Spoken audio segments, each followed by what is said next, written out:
Thank you. All right, thank you all for being here this evening. This is a hybrid meeting. The city council member public can view this meeting live on Channel 8, the city's website, and YouTube. Live translation service are being provided for tonight's council meeting by telephone. Please dial 720-386-9023 and use code 104091 *. Español para esta reunión del Consejo Municipal por teléfono. Marque el número 720-386-9023 y utilice el código 104091 #. Thank you. All votes on tonight's agenda will be conducted as a roll call vote. I will now call the regular meeting to order and ask the clerk to take a roll call vote.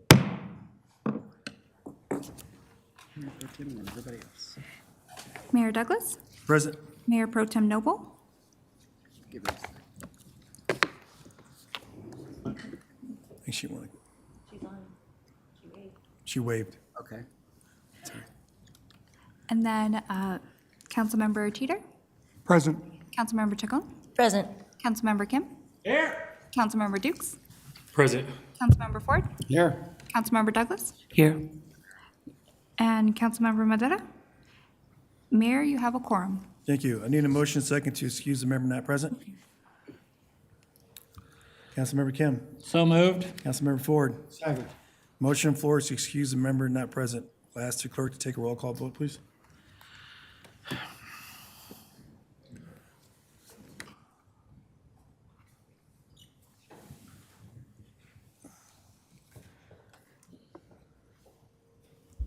Mayor Pro Tem, may I have your vote, please?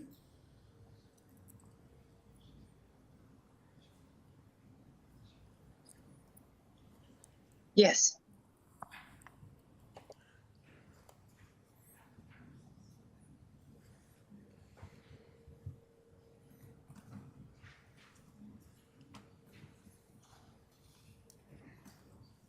Yeah, that passes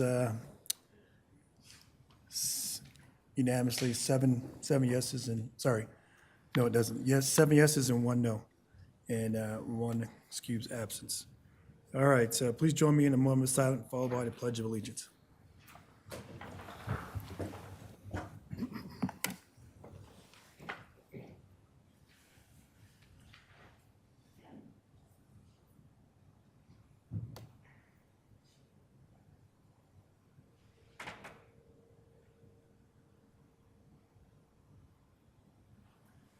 I pledge allegiance to the To the flag of the United States of America and to the republic for which it stands, one nation, under God, indivisible, with liberty and justice for all.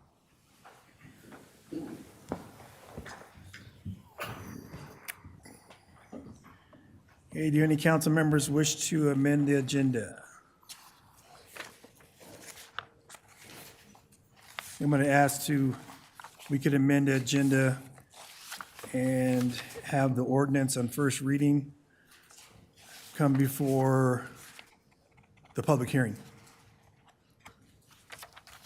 Councilmember Chacon? Second. Okay, any discussion? Okay, the motion on the floor is to move ordinance on first reading before public hearing.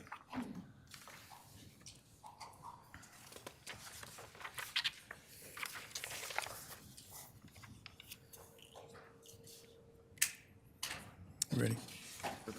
Are you ready for a vote? Yes, thank you. And then you're gonna.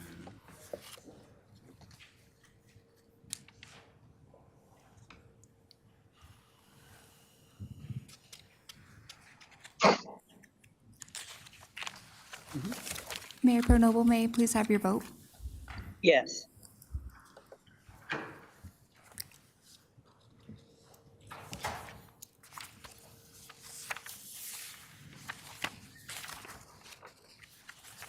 Okay, that passes unanimously, 8 votes and 1 excused absence. All right, up next, we have public hearing. All public comments except for those on public hearings will occur now If you are intending to comment about a public hearing on tonight's agenda, please refrain from doing so until the public comment for that particular hearing. Public comments shall be limited to 3 minutes each. Persons registered to speak multiple items may speak multiple times. And will the city clerk call any virtual or in-person speakers, please?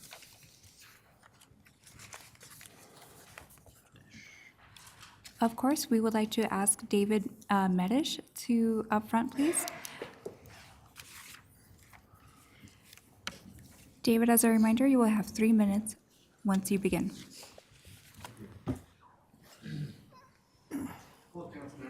Hello? There we go, thank you. Hello, council members and mayor. Captain David Medish with the South Adams County Fire Department representing here. We had some other people that were gonna be with me, but they had a family emergency, so I apologize about that. I'm here to officially invite you to an event we're having showcasing some local high school students and what they've done in building construction over the last few years with us. Adams County had given us a grant that we were able to take those high school students and bring out building trades and have them build a 1,000-square-foot single-family structure at our training facility. So they got hands-on with contractors from plumbers, electricians, roofers, masonry, so they could graduate high school and enter into the workforce earning a living wage.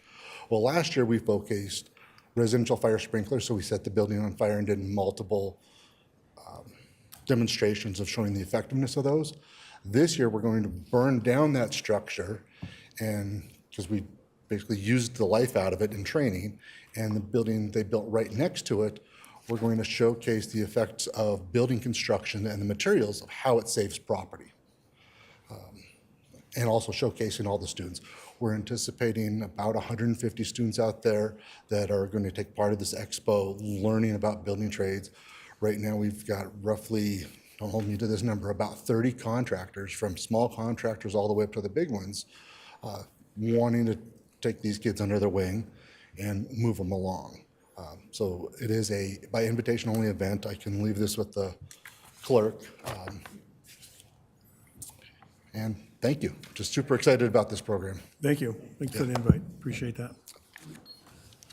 Forgive me, when is it? I missed the date and time. I'm sorry. April 25th, Friday, from roughly 10 o'clock until 1.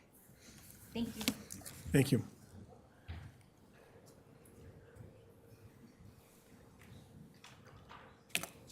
Our next person is going to be Keith Rogers.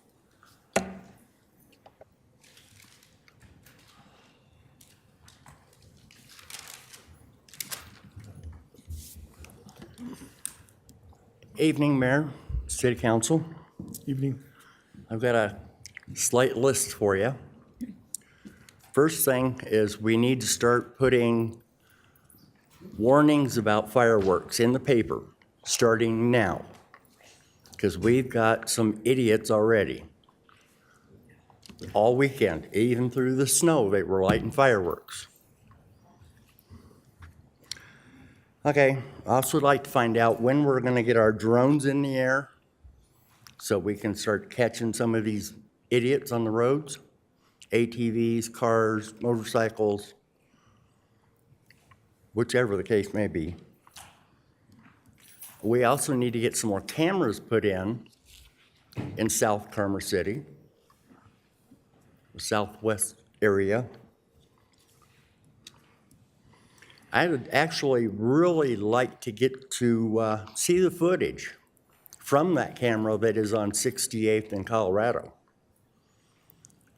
Because I know they're speeding down Colorado. I can hear them in my house with my TV on. So I want to find out if we can actually get to see that footage, to see what they're seeing or not seeing. Okay, the next major thing is when are we going to start getting some potholes fixed? From 68th getting on to 85, there's some craters that are just knocking the crap out of everybody's cars, knocking them out of alignment, knocking hubcaps off. Colorado Boulevard, Brighton Boulevard, 274, all need major repair. We need to find out when some of this is gonna start happening. And then need to find out about 68th in Colorado to Brighton Boulevard. When is that project gonna be taken care of? Because it's that time of year again, I'm getting flooded, so are the neighbors. You know, it's getting into my garage. We need to take care of this problem. We used to have drainage ditches, they came in and filled them up. They never put any more drainage back there, but they keep raising the damn road.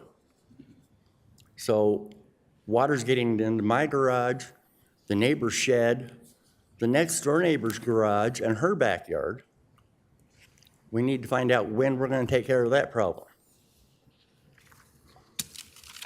That should do it for me tonight. Okay, thank you, Mr. Rogers. I had a question. You said the flooding was that on Colorado?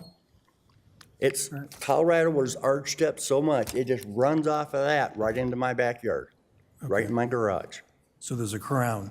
Yes. Okay. Because they just add on to it and add on to it. They never take anything down. Okay, It used to be a straight shot from my back gate onto Colorado. Now it's all uphill.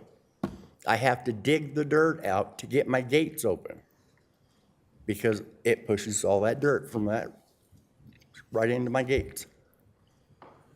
and then as far as the asphalt and potholes, we're gonna have asphalt maintenance discussion, but potholes and all that, that's gonna be on our study session, well, no, on regular meeting, April 21st. So that will be, hope that's part of the conversation, because some of those roads are state-owned. So, but that's a good portion, a good segue for April 21st discussion. Councilmember Douglas? Thank you. I just had a quick question. So the flooding, do you think it's also caused by sewer backup or drainage? There is no drainage on There is no Colorado from drainage. 68th to Brighton Boulevard. There's you. puddles in the middle of the road all over the place All right. where Thank it you. sits in the road towards Brighton Boulevard.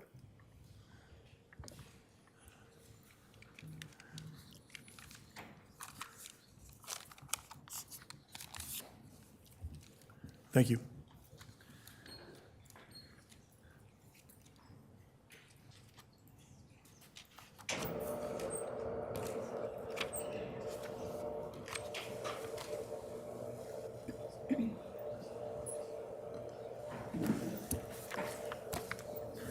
Ms. Jackie Valdez, will you please approach the podium? You will have 3 minutes once your timer starts. Still didn't help. Do I need to push it? Okay. Good evening, council. Good evening, Mayor, City Evening. Management. I want to talk a couple of things. The trucking has already started back up again with the semis coming down 68th, the asphalt and the concrete, early in the morning, mid-afternoon, and late in the evening. Keith talked about the drones. The drones are very important. We need to get them in the air. Our officers cannot attend to that area quickly enough to protect us. And we need to be protected.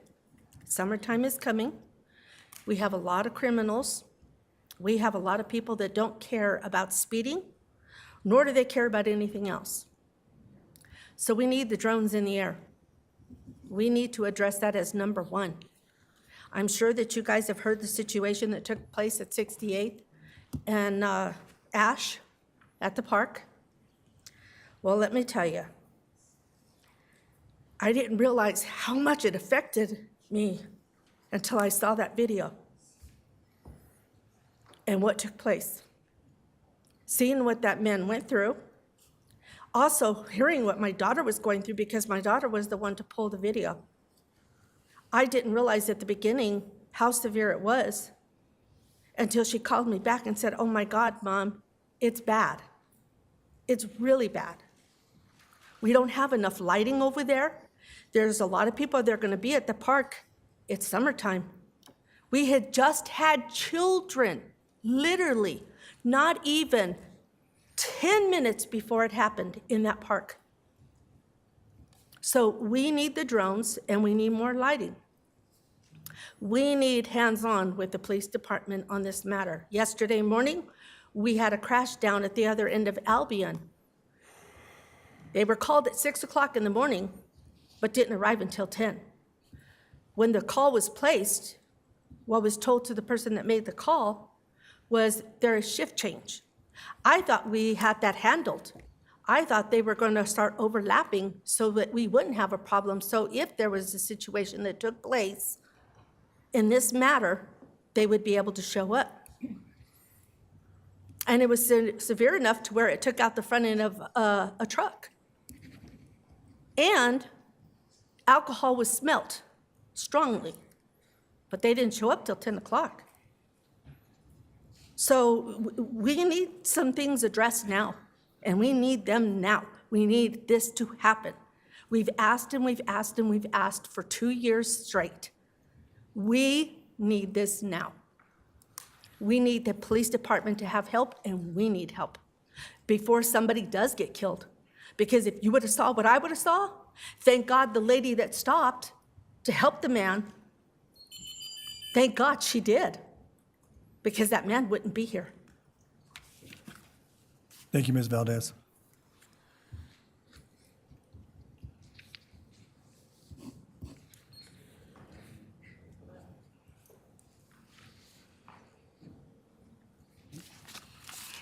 May Lori Young please approach the podium? You will have 3 minutes once your timer starts. Good evening. My name's Lori Young. I'm the Executive Director of the Adams 14 Education Foundation. You have an agenda item tonight to vote for a sponsorship for our 25th anniversary of the existence of the Adams 14 Education Foundation. The event is on April 24th at the DoubleTree Hilton Denver Hotel. So we just want to see as many people there as possible because we have $200,000 worth of scholarships to give away this year. And the students will be your future dentist and architects, and even some students who will grow up and sit on the dais and help run Commerce City someday. I'm sure of it. The funding that we're going to be raising at the 14er Fest also goes to our teacher grants in the Adams 14 community and to help fund our Leadership Commerce City. And I'm looking at a few faces, and I've seen a few faces here today who've attended Leadership Commerce City, have graduated from Leadership Commerce City, and are now sitting in your seats and are now on our boards and commissions, on our nonprofit boards, members of our community who are have become incredible leaders for us.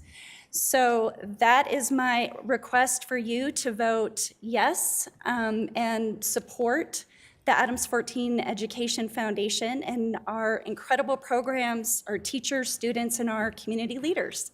Thank you so much. Thank you. Thank you, Ms. Young. Appreciate it.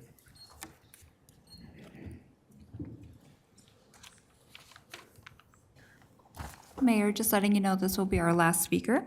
May Scott Van Heusen please approach the podium. As a reminder, you will have 3 minutes once your timer starts. I'm speaking about an ordinance coming up, so that's now to speak. 2676, thanks. Good evening, Mayor, Mayor Pro Tem, and Council. I'm Scott Van Heusen. I live at 7057 Quebec Street. I'd like to speak in reference to ordinance 2676, which would make EPAC, which is currently a committee, a commission. I'd like to support that.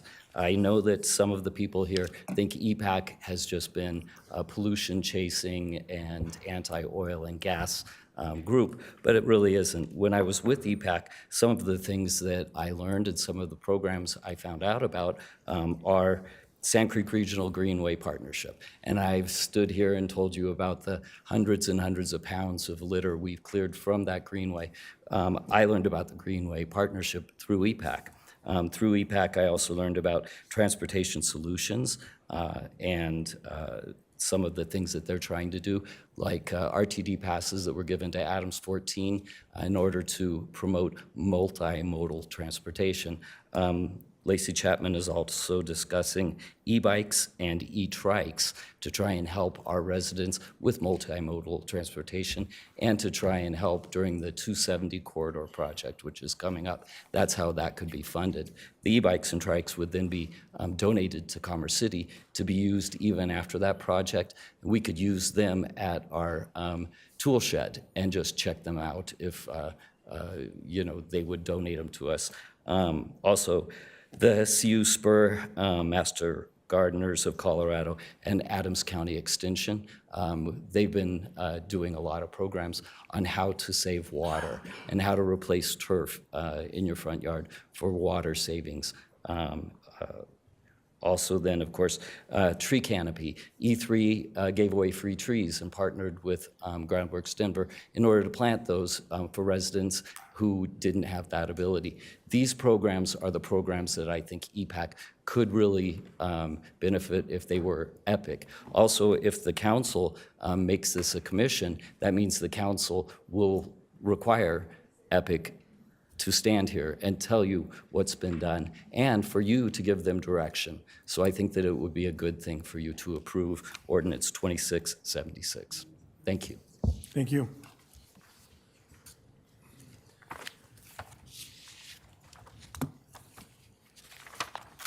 All right, that concludes our public comment. Members of the public were able to submit written comments online by mail. Written comments were received by the deadline and incorporated into the agenda packet, updated agenda packet. If follow-up is necessary, you should be expected to be contacted by a staff member. Up next, proclamation. I'll invite Chad Redding, Director of Parks and Recreation and Golf, forward to read the proclamation. Mr. Mayor, just want to let you know Chad could not make it today. I had the proclamation, I can read that as well. Okay. Okay.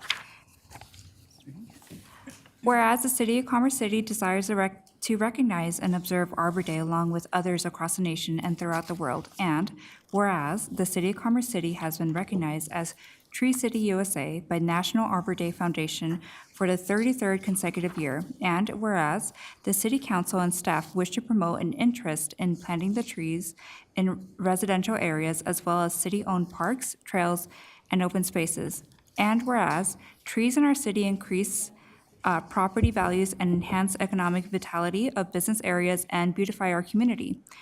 Now therefore, be it resolved that the City Council of Commerce City declares April 18th, 2025 as Arbor Day, recognized with activities such as providing flower seed packets and 8 free trees to the community. Be it further resolved that Council urges all residents to support efforts to care for our trees, woodlands, and support the city's community forestry program. Thank you. Appreciate the read the proclamation. Need a motion second to approve proclamation. Councilmember Kim? So moved. Councilmember Chacon? Second. Okay, any discussion? I'd like to thank Parks and Recs for participating in Arbor Day. They say that the best time to plant a tree is now, because in 20 years, you will be able to share the fruits of the leaves from the tree. And as far as community as well, we do have, when it comes to the environment, it's turned into more of a drought state. We start out with a lot of abundance of snowpack, and then midway through the winter ends up being an issue. Don't have enough water to sustain the rest of our growing season. So, but again, I just want to thank the Parks and Recs for participating in this. And I'll take a roll call, a motion of floors to approve the proclamation. I'll ask the clerk to take a roll call vote. Mayor Pro Tem, may I have your vote, please? Yes. Thank you.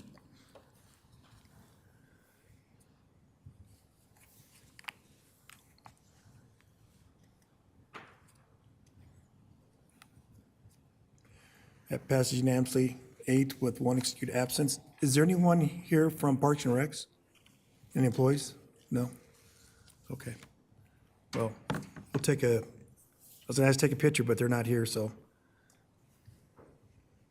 And we'll move on to the next item. All right, notice of council business. Fire rules, housing costs, and local amenities. I invite Councilmember Dukes to introduce this item and make a motion. Thank you, Mayor. This is one of 2 motions that is really a follow-up from our developer meeting and stakeholder meeting it was February 27th. And this is an effort to continue to have these discussions so that we can make it more affordable and more opportunities up in the northern range specifically.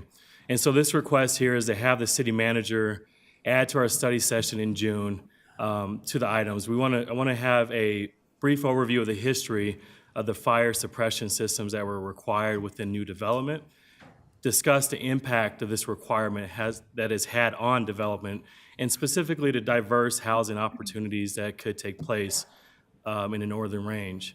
And then last is really explore how this may be a deterrent for future amenities, such as grocery stores, restaurants, and family-friendly gatherings.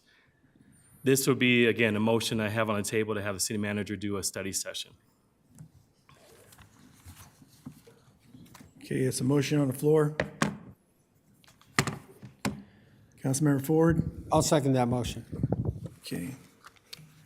Any discussion?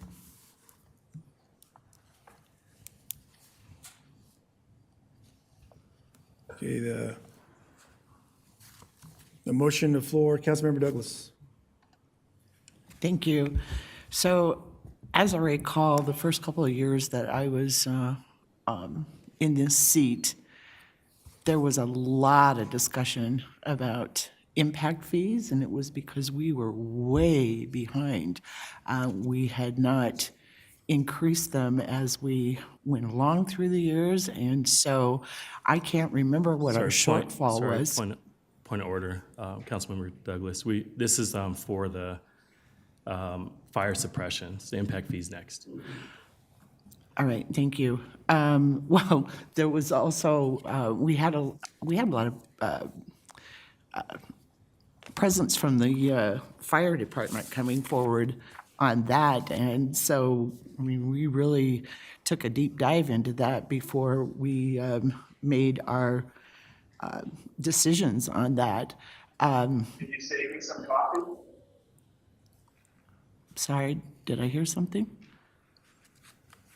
No, go ahead. Sounded like somebody was on.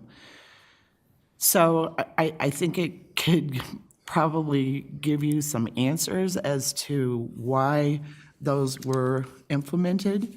And, I mean, they were thoroughly thought through before we went ahead and put those ordinances into place. Thank you. Any other council members? Councilmember Dukes? Thank you, Mayor. And Councilmember Douglas, thanks for bringing it up. And the goal for this is to ensure that we look at, now this is in place, how has this had an unintentional impact on future balanced growth and specifically wards 3 and 4.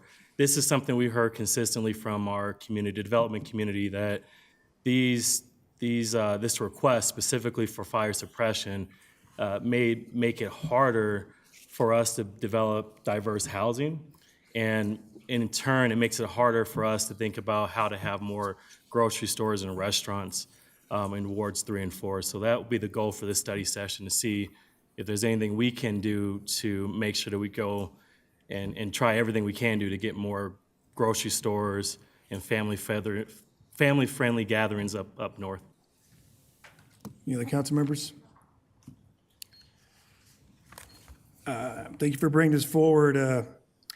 I know that I was on planning the time that this came before council, and there was a deep dive with the fire suppression.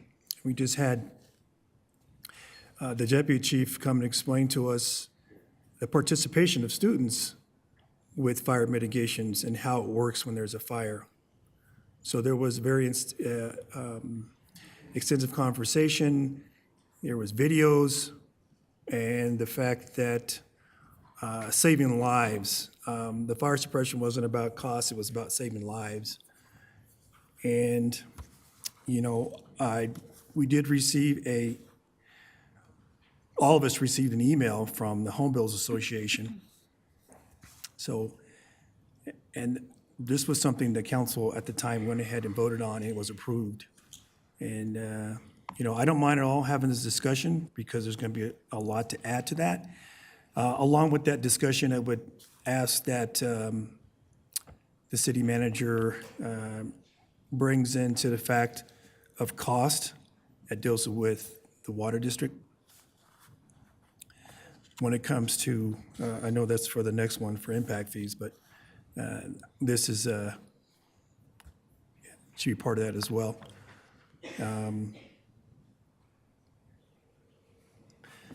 Councilmember Chacon.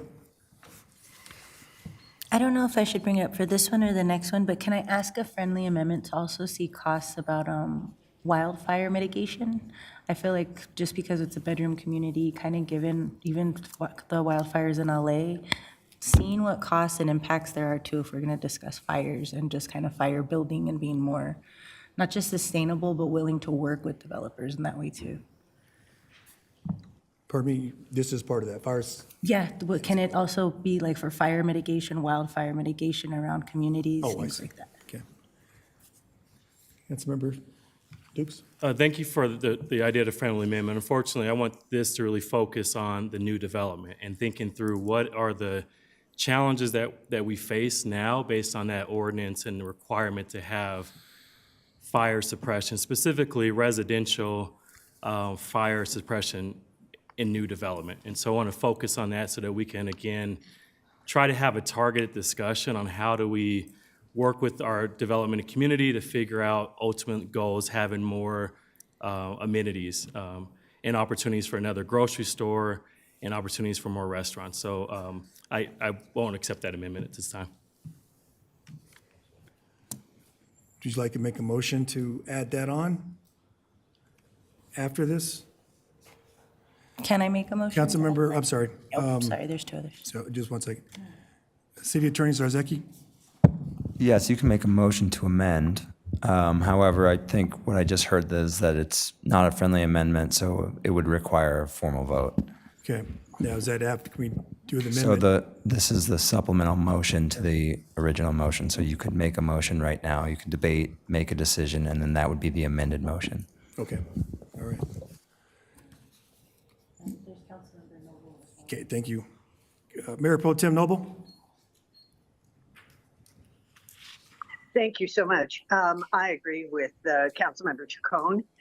We certainly saw the effects of fire jumping home to home in the recent fires in California. That was one thing we were trying to avoid. The fire suppression efforts that were passed by previous city council had to do with homes that were within a certain distance of each other. It doesn't apply to all homes. It only applies to those where a fire could easily jump.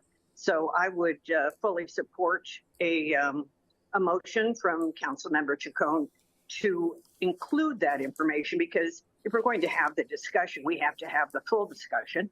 In particular, we have so many residents whose home insurance has been canceled due to wildfires, whether it's insurers who are leaving the area or insurers who are raising the prices so high that they have to switch. We have First Creek, Second Creek, Third Creek. Those are all vulnerable areas to fire. So I again, fully support Councilmember Chacon's amendment. And of course, I also support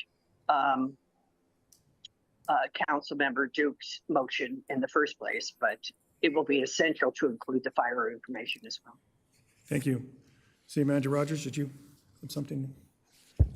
Yes, Mayor. I thought just maybe for some background context for the council, as I sent to you all last week, we did receive a grant for $300,000 in response to wildfire mitigation. So that will look at hardening structures in priority locations. Similarly, there is a state law that does require the adoption of a model urban/wildland interface, which will address wildfire and hardening again.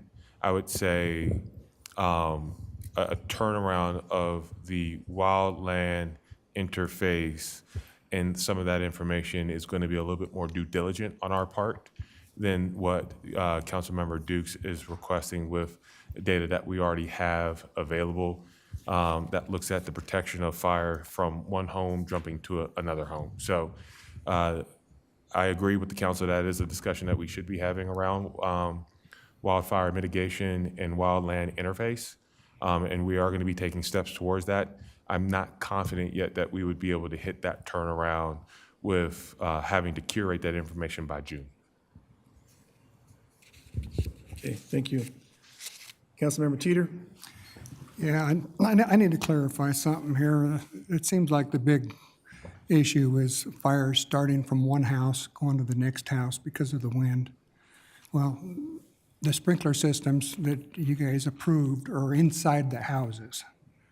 So what this would mean, it would mean you would have to burn the roof off the house or burn the walls down before you activate the sprinkler inside the house. That's the way your plan is set up right now. In other words, it's not going to work. And now, if you want to put sprinklers on the outside of the house, we can talk about that. But we do have a problem here in Colorado with lines freezing. So it's a bigger issue yet. But we need to look at that. But the system we have right now is not going to work, plain and simple. Councilmember Douglas? Thank you. So we had extensive participation and presentations by our fire district. And if we are going to have this study session, I would like to make sure that those people are included again, because we should probably revisit those presentations so that you have a better understanding of why they presented this to us. And I think that experts should be involved. Thank you. Councilmember Dukes? Thank you. I just want to reemphasize the need for this. And I want to be abundantly clear. We have residents in wards 3 and 4 that want restaurants, retail, and amenities. They want another grocery store. And I want to be able to put together motions and study sessions that are targeted on how to help our community get there. If we continue to add any additional things to the bottom line in terms of what we need to just focus on, we won't have any action. It will be analysis, paralysis, and we'll continue to talk through issues. So the goal for this is having a study session that we were really intentional about what are the challenges with this ordinance that create it to the development community and to the ability to have retail, commercial, and ultimately grocery store and family gathering spaces. I clearly understand that there was thought behind it, but there was also, the development community was left out in this conversation early on. And so when there was a conversation about how to have these fire systems inside of houses, for some reason, the people who are building houses were not at the table. Therefore, it increases the cost of the house because we didn't project that. Therefore, it makes it less affordable for folks to move into Commerce City. And I say folks, these are opportunities for like duplexes and townhomes and things where our teachers and firefighters actually can live in wards 3 and 4. And so I want to get to the bottom of, this is the first of 2, but get to the bottom of how do we fix this? How do we modify it? How do we be responsive to our development meeting on February 27th? Absent that, if we keep adding things to it, we're just going to go in circles, and I'm not interested in continuing to go in circles because it is clearly, abundantly clear. It is abundantly clear that our residents say they want grocery stores, restaurants, and family gathering spaces, and I want to figure out how to do that sooner than later because as we know, some of our children are going to be moving out of the house, they're going to be graduating. So we want to make sure we have spaces where our families can enjoy the home that they bought in the neighborhood that they bought sooner than later. Mayor Pro Tem Noble. Thank you very much. I again, want the motion. If a motion needs to be made, I will do so to include information about why. I believe Councilmember Dukes, the first thing he said was, why was this put in place? And I think that's critical to this discussion. I also don't want the old canard of we require more housing. We have 35,000 people who live in the north right now. There's no reason, has nothing to do with whether we have more grocery stores or more restaurants. There isn't a person on this city council who doesn't want more grocery stores or more restaurants. We're the same as our community members. We have the same desires. We have the same wants. So that has nothing to do with it. I think it has to do with safety and security. This came from our fire department. If the fire department says that changes, then okay, maybe that's a different story, but we won't know that unless they're part of the discussion. In addition, let me go back and say, this only applied to homes, not homes, but domiciles that were close together. So I think what the emphasis is here are more apartments. And that's definitely not what I hear from community members, is that they want more apartments in this area. They would certainly like to have restaurants and grocery stores, but we have a pretty hefty population right now, if Tower is any indication. Thank you. And how do I make the motion? Can I make the motion now to include the fire department, or has Councilmember Chacon done so? If she has, I'd like to be the second. Thank you, Mayor Pro Tem. She's going to make that motion. Councilmember Chacon is going to make that motion. Thank you. Councilmember Chacon? I'm also completely in support of this. I just, by the title alone, in unintended consequences of fire rules, housing costs, and local amenities, it can't be just the developers, in my opinion. We legitimately need to hear by South Adams. We need to hear also by a constituency. And yes, it is legitimately a zoning issue. If we're gonna be adding more housing in a space that already has such close housing, we are not much different from a lot of wildfire potential and high-risk spaces. So I just wanted to include that because it's gonna be another hot summer. We're already hearing about fireworks, even winter. I think that we need to just be mindful about the intersections of safety and health and equity in that space. So I can bring it as a friendly amendment, or I can just put it as an amendment if we could please include South Adams. Sorry, Councilmember Chacon, you go ahead and make your The motion to amend. First, and then we'll do the amendment? There needs to be a motion to amend the principal motion. The principal motion is from Councilmember Dukes. Right. The motion to amend needs to be seconded and then discussed and/or voted on. Right. Can I make the motion to Yes, you can amend to make a please motion to include amend. South Adams water, or South Adams fire, and unintended consequences also of impact fees of wildfires? Okay, so your motion is to add South Adams Water and Senate, South Adams Fire District. And then, what's the second portion? For just a study on wildfires in the Study area on too, wildfire in because the of area, how close a lot of the development might be that's going to be proposed. And then the current rules, fire rules that we already have, and just as Councilmember Teeter had mentioned, it's not just what's Okay. inside, but the outside as well. All right, thank you. Mayor Pro Tem Noble, are you a second? Okay. Motion, second discussion. Councilmember Dukes? Just as far as discussion, this is just an example how we should just trust the city staff to think through. When we say a brief review of the history, I trust the city manager and the staff to think through how they had these conversations with various entities. I don't think it's necessary to have a motion specifically to include specific folks for the brief history because I trust the city staff on this. As far as the wildfire discussion, the city manager just said that we won't have the data available in June to talk through the overall requirement by the state to have a wildfire mitigation ordinance. And so with that alone, I do not want to postpone this discussion because we've had our original meeting, roundtable development meeting. We constantly hear the need to address and have a plan to have amenities, and this is a step towards that sooner than later. Councilmember Kim?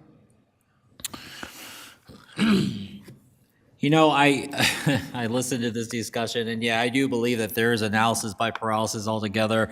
We're going to add more information to this. City manager's already said that he's not going to be able to add in the information requested. While I agree with that, with that amendment, I don't think that we can have that discussion until later on. So, I mean, honestly, for me, I would see that we go with this original motion, but then request this other piece of it to be discussed at a later point. Yeah, I mean, I don't disagree with anybody as far as what they're saying. I just, it's a little bit frustrating as it is because, I mean, people are asking for, you know, these type of retail amenities. And of course, they also talk about specific amenities as well, but it's like, well, it really depends on the landowner, the building owner, the retail entity, because they play a risk. It's a risk on them as well as far as coming into the city. But to Councilmember Dukes' point, this is starting to get way out of hand where we're going to add in more information than we need at this point in this juncture to add this amendment into it. So it's just it is frustrating, but that's all. Okay. City Manager Rogers? Thank you, Mayor. Once again, like I said, we as staff are very supportive of having this conversation in the main with you all. I think the earliest that we would be able to have it to you would be middle to late August, with us pushing that conversation for the wildfire interface or wildland interface code discussion. So just to keep that in your back pocket. Okay, thank you. And I just want to say that, you know, I understand what we have before us and that there's an amendment, but part of this conversation should not be around future amenities with neighborhood groceries and restaurants. It has nothing to do with that. This is all about fire suppression and housing. And if we really trusted the knowledge of our city employees, this would not be up for discussion. Councilmember Ford. You know, this is a rabbit hole we can go down. I think it's intended to talk about future growth opportunities and development costs in the northern area. But, you know, that we have a lot of homes in the southern portion of Commerce City. None of them have sprinklers. What are we going to do? We're going to retrofit everybody else's homes. I know there are only 2 cities that I'm aware of in the state of Colorado that require fire suppression in single-family detached homes. One is Commerce City. I believe the other one is Westminster. We have to have competitive advantage for development opportunities for Commerce City. So when it comes to what the costs of building a single-family home in Commerce City are compared to what the cost of building a single-family home in Thornton is, if we're not competitive, development's going to step right on past Commerce City.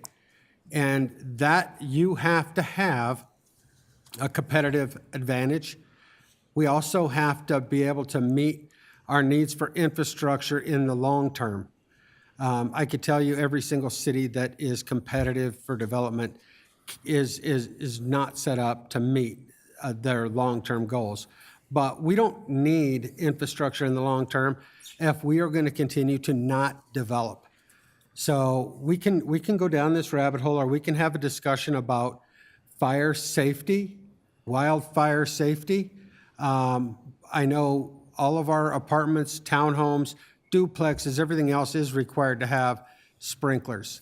But if we want to have a conversation about development and the cost of development that's competitive or not competitive within our surrounding area, that's where I would like to ultimately get to. Thank you. Councilmember Douglas?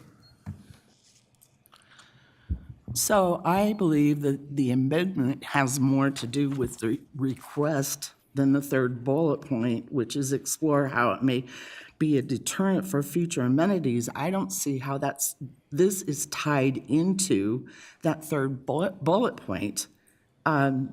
Is this just a way of trying to say that we don't have enough residential development? And that's why we're not getting the grocery stores and the restaurants and everything else? I don't think that's the reason. I think that we need to look at how much the metro districts are expecting the commercial development to bring into their metro district. And I think that's probably more of a deterrent than asking for sprinkler systems and safety in homes that are really close together. So, I really do believe that the amendment has more to do with the request than what the third reason for bringing this forward is. Councilmember Teeter. I'm going to make a request to South Adams Fire before they burn that structure down on their training session, that maybe we can run a test and we can just put a sprinkler system inside. Or Dave, do you have a sprinkler system inside already? And yes. We did last year, had a residential sprinkler system put inside of it. I believe we did 7 test burns to see the damage and non-damage. So we could recall that information where someone was able to. Yeah. I think we can get a live test done on film so everybody can see that when you start the fire on the outside, and then we can put a timer on it and see how long it takes to set off that sprinkler inside, and see if the whole structure's burnt down before. Councilmember Teeter, if you want to make a motion after this is done, you can. Yeah, I'd just soon, let's settle this motion so we can bring it up and get to it, and with All the right. information we have. We're getting off track here. Councilmember Dukes.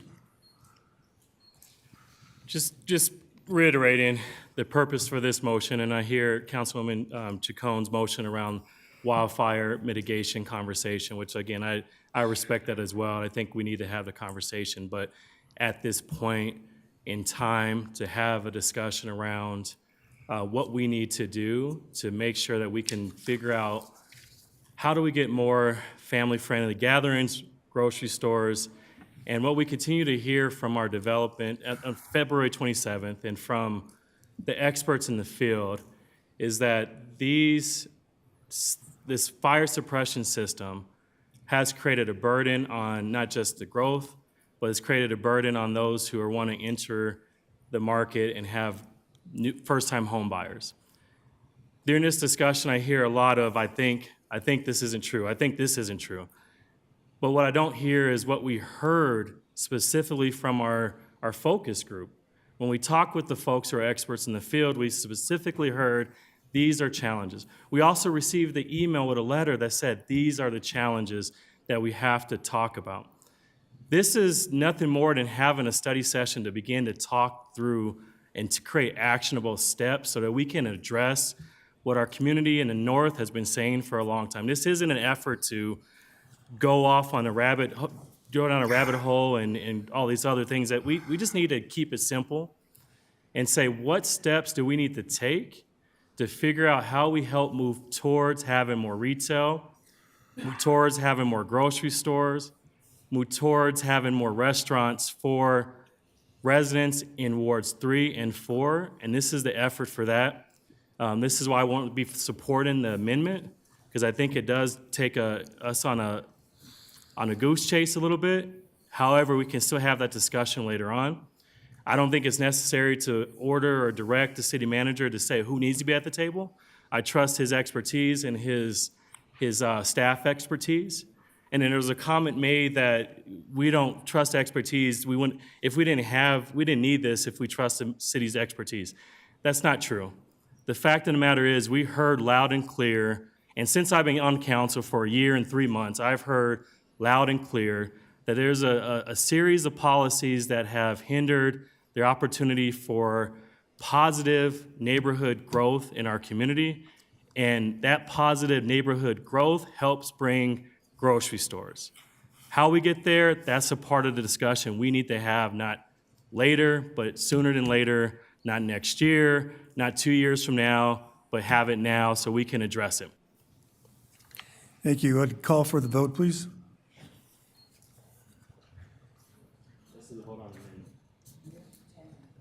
On the amendment. Vote on the amendment.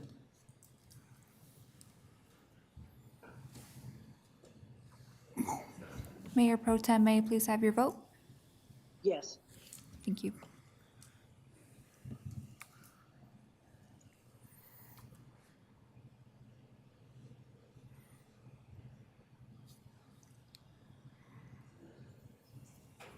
Okay, that's a 4-4 vote, and that fails. All right. Call for the vote for the first vote. So call for the vote for the principal motion. Call for the principal motion.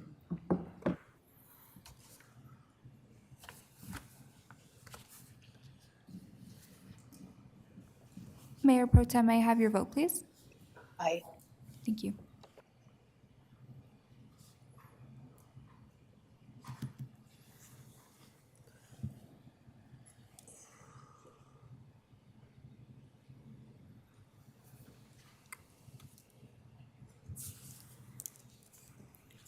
Okay, that passes 7 with 1 no vote. All right, on to the next one. I'll invite Councilmember Dukes to introduce the next item. It's a rethinking impact fees. Thank you, Mayor. This is one of two. This is the second one regarding the feedback we've heard around a couple of policy changes that have had an impact on neighborhood growth in wards 3 and 4.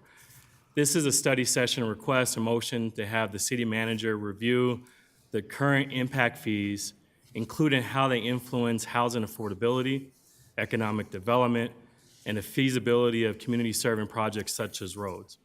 The second part of this request is to have this study session provide recommendations on where our impact fees should be that align to neighboring cities so that we remain competitive and attracting future amenities, such as grocery stores, restaurants, and family gathering spaces in wards 3 and 4.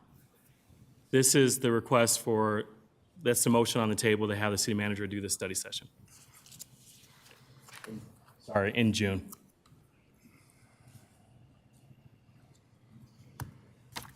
Councilmember Ford. I'll second that motion. Okay. There's a motion and second.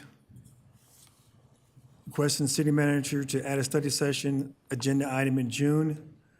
Review the city's current impact fees, including how they will influence housing affordability, economic development, and feasibility of community service projects such as roads, providing recommendations on where impact fees should be set aligned with neighboring cities, remain competitive in attracting future amenities such as restaurants, groceries, stores, and family gathering spaces, particularly in Ward 3 and 4.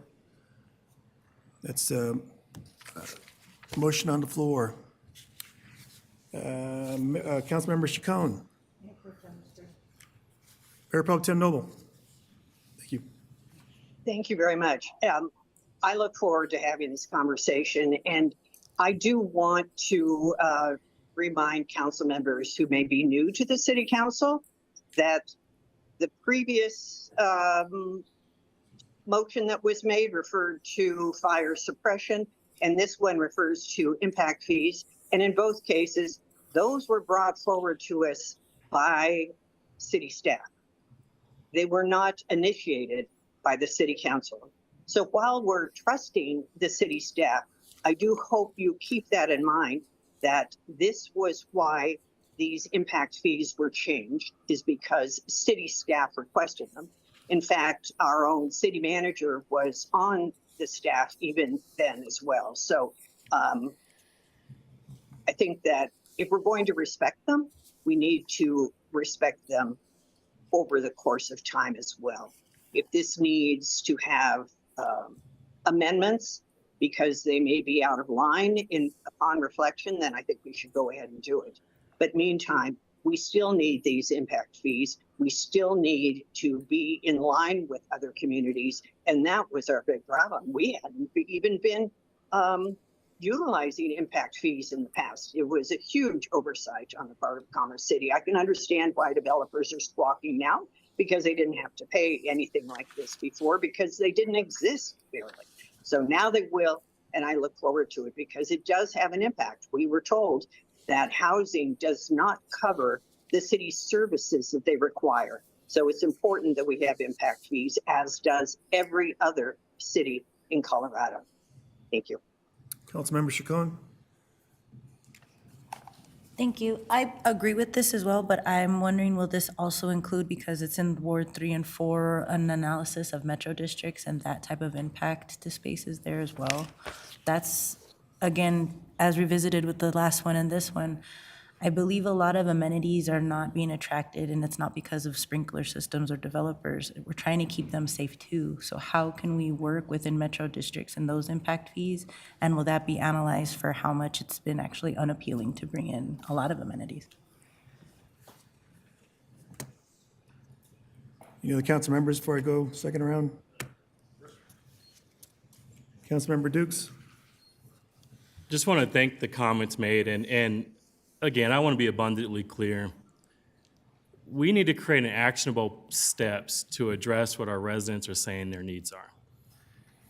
I've talked to City Manager Rogers about impact fees. We've talked about impact fees over the last year and 3 months I've been here, and we have said and we've heard from our community that we need to explore it and tweak it so that we can make it more competitive. I am not interested in pointing fingers at who did what and who did this and that. I am interested in figuring out a path forward so our residents can have these amenities that they desire and they've been talking about for 6 years, 7 years, 20 years that they've been up here. And we got to work together to figure out a plan, and this is a part of this, because this is what we've heard. This is my effort to do that. I want actionable steps for this, and I'm just tired of not providing what our residents are asking for. And we got to figure out a way forward. So that's the purpose of this. Councilmember Douglas?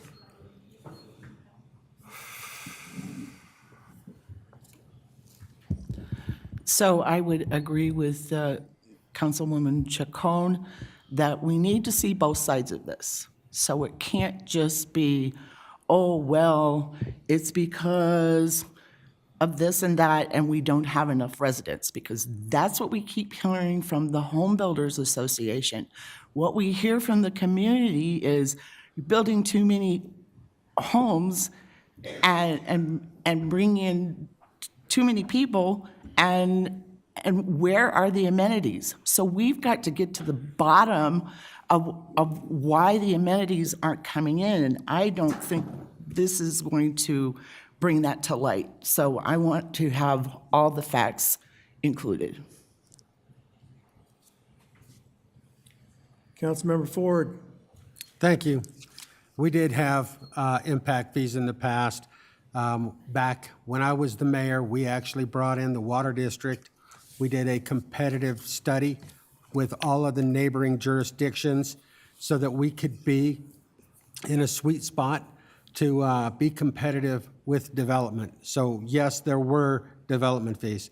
They've only went up 600%. So I think it's important that we have the discussion. I'm all for having development fees, but I think they need to be relative to the surrounding area so that we can be competitive. If our fees are too high, it reduces the ability to generate not just residential, but commercial opportunities. So I just wanted to state that for the record. They were in place before. I think they need to be in place now. I just think that we need to have a study to know where they need to be, because they went from being competitive to being maxed out at the full amount, and it's driven cost of development way too high in our community as far as I'm concerned. Mayor Pro Tem Noble? I canceled, Mayor. Pardon me? I'm canceling my hand. Oh, okay. Thank you. Your hand's still up, so, sorry. I know, I'm fixing it. Sorry about that. All right. This is my time on council before. We talked about impact fees. We had a developer that had a agreement with the city where the impact fees were low. And, that really sparked development for that one developer, and other developers also benefit from that. Having impact fees as low as $408 for, I believe, for drainage, where it should have been in the thousands. So the city had, at that time, did not increase their impact fees over 20-something years. And so I could understand, I don't mind having this discussion, but the time that this was brought up, it was brought back from the city staff saying, in order for us to meet our growth in the future, now and in the future, we're $1 billion behind with growth. Looking in the piggy bank as far as impact fees, they were very low. They were not where they were supposed to be when we went to increase our roads or we had to add drainage. Those fees were very low. So that put the onus back on to our citizens. And that, was part of us reaching out for 1% sales tax to look at other ways to actually receive money and then earmark them for new roads, parks, recreation, operation, maintenance. And that's how we didn't have any impact fees, and that's how Highway 2 and Tower Road were developed. So I'm fine with moving this forward. So call for the question.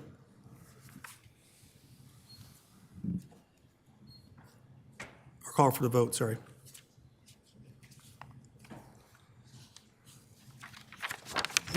Your vote is open. Mayor Pro Tem, may I have your vote, please? Aye. Thank you.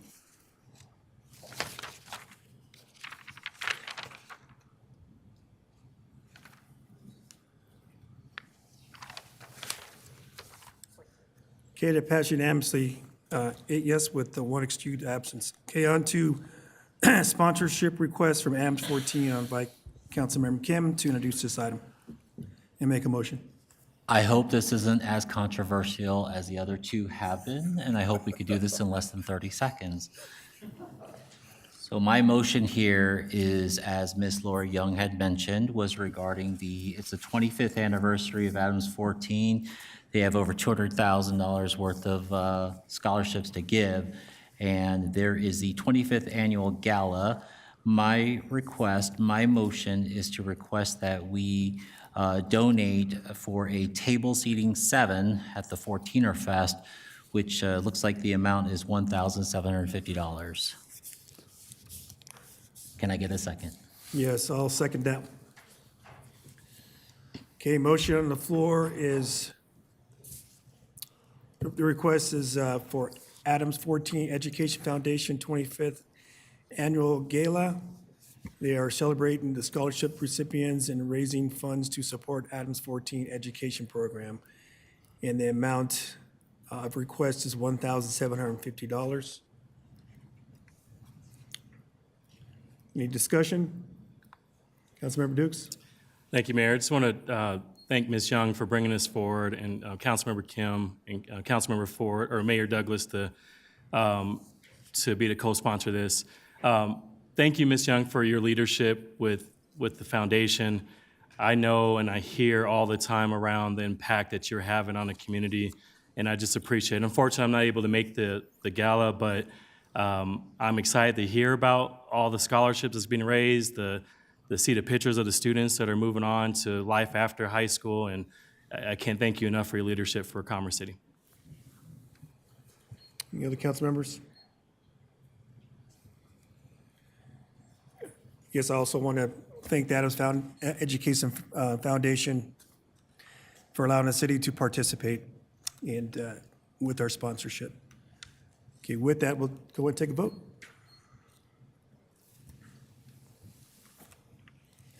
Mayor Pro Tem, may I have your vote, please? Aye. Thank you.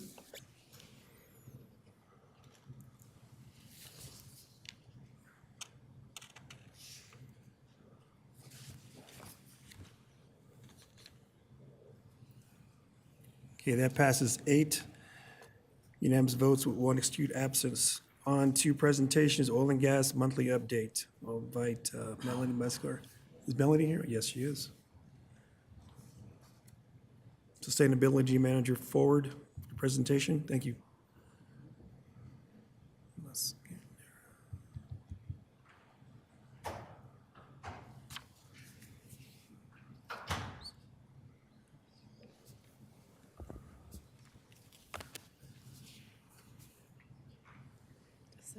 Hi, I'm Melody Mascarenas. I was going to do a presentation. Does it automatically pop up or? No. No, okay. We're waiting for him to. Okay. And if you get a little closer to the mic, that would help as well, too. Thank you. Sure, sorry. Thank you.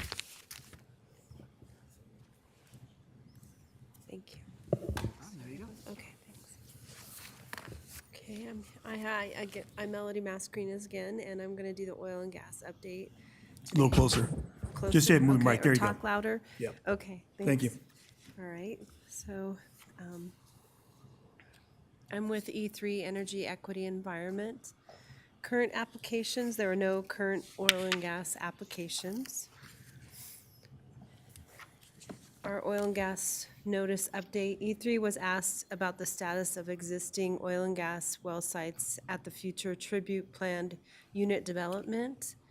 And this is a map of that. All existing oil and gas well sites are in the process of plugging and abandonment. E3 has received several notices about these sites over the last few months. And a proposed oil and gas site is located in the planning area 10 on the current tribute plan in the northeast corner that's circled over there in the PUD, and the tribute PUD is in development review. Plugging and abandonment in C3. As noted last month, Chevron has approached the E3 division about 3 re-entry sites. In the Cutler 1A parcel is one on E470 property on the top part of that map there, you can see it. And the Farner 1 site is located in a FRICO easement area. And that's to the right there on the map. And the Erger 1 site is located on C3 owned land, currently identified and used for stormwater detention on the bottom of the map. And we're in the process for Erger 1, looking, since Commerce City owns this, we're looking into that further. And we'll have more to report next month on that. Adams County provided us an update on March 18th. The county just finished a 4-hour public hearing on 2 new oil and gas facilities on East 136th Avenue between Gun Club and, I'm sorry, I'm going to probably pronounce that wrong, Powhatan. And the facilities are approved on a vote of 4-1. And this is under the new Adams County oil and gas regs that they have. No new sites, no new updates on Edmondson. The reentry oil and gas sites in C3 are a step in that process prior to doing offset completion at Edmondson. These are our exceedance reports for Suncor. In the total reportable events for this time frame were 7, with a total exceedances of 18.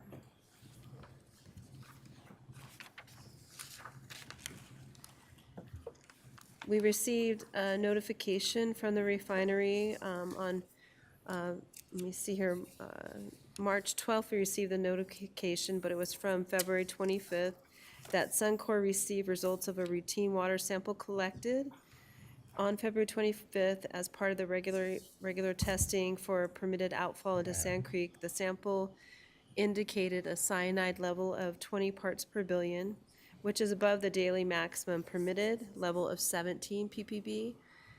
Another routine sample was collected 2 days later, and that was in compliance with the permit. No action is required by the public. The EPA health advisory for cyanide in drinking water is 200 ppb, and the sample of 20 is well below that level.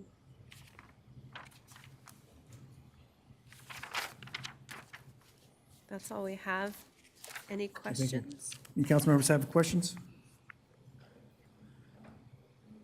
Councilmember Douglas? Yes, thank you. So I was by the Suncor site over the weekend, and it seemed like there was extreme flaring. And I heard from another council member that they were there on Friday and the same thing was happening.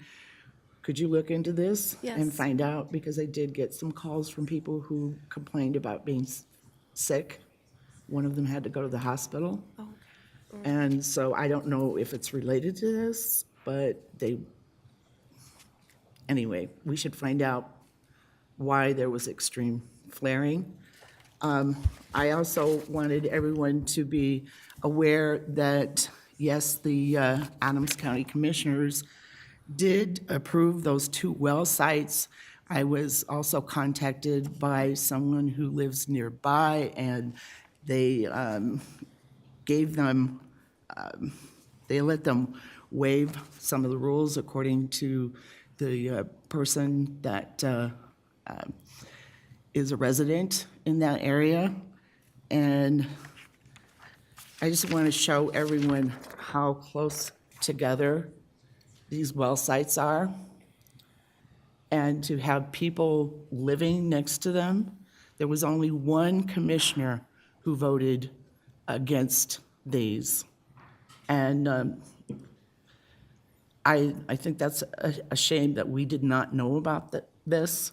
This is in Commerce City zip code, so it's in our growth boundary, and that's going to impact future growth, but it could have a definite health impact on the people who are living there. And this person had told me that they moved from the south, living next to Suncor, to get away from Suncor, and now they're facing this. And this is going to be, one is going to have 18 wells, the other one is going to have, I believe, 15 plus. So this is something that we need to be aware of, and that's one of the reasons I really hope that EPAC goes from being an advisory board to an actual innovation commission. Councilmember Kim? Thank you for the presentation. Just wanted to know if, believe the EPA person, I forgot his name, Lee, was here to meet with CDPHE. Just wanted to understand if you might have some results from that meeting, or maybe understand as far as what came out of it. Somebody from EPA named Lee was meeting with CDPHE? Lee Zeldin, thank you. Oh, okay. No, I wasn't aware of that meeting. We can look more into that. Okay, thank you. Councilmember Chacon? I know that there's going to be a lot of funding pulled for ESHA, so cumulative impacts of equity analysis for the EJ task force in the state. Are you working directly at all with CDPHE on ESHAs at all for ours? Because the bill was literally signed here in Commerce City. It's the last bill, 1338, I believe, last year. I'm not aware of that. I'm fairly new here to this city, so I'll look into that further and get an answer for you. I know it'll impact especially community outreach, exactly what Councilmember Douglas had mentioned before, where citizens do not even know what the county is approving. And we still, according for the EJ Act, still have to let our community know, especially in Spanish and otherwise, public notices when there are going to be new well sites in the space. So if EPAC does become EPIC, is there a way that we can start working with CDPHE so that we can follow through on ESHAs and the EJ Task Force for at least notification? Oh, yes, I'll look into that further, and we'll contact CDPHE about that and get some more information for you. The EJ Ombudsman is Marcus Howell. I could give you his information Yes, directly. I'd appreciate that. Thank you. Councilmember Douglas? Thank you. Are we on the second round? I want to make sure that everybody got to. Yep. Okay, thank you. There's one other thing that you need to be aware of.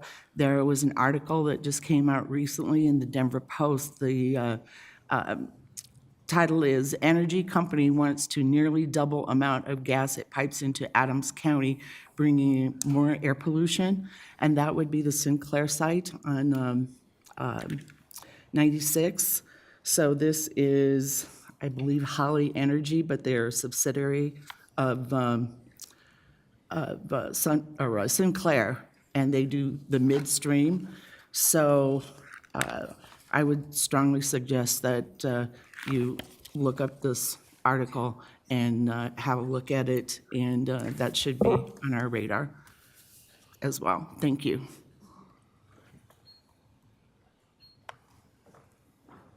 Thank you for your monthly oil and gas update, All right, and welcome to Commerce City. thank you.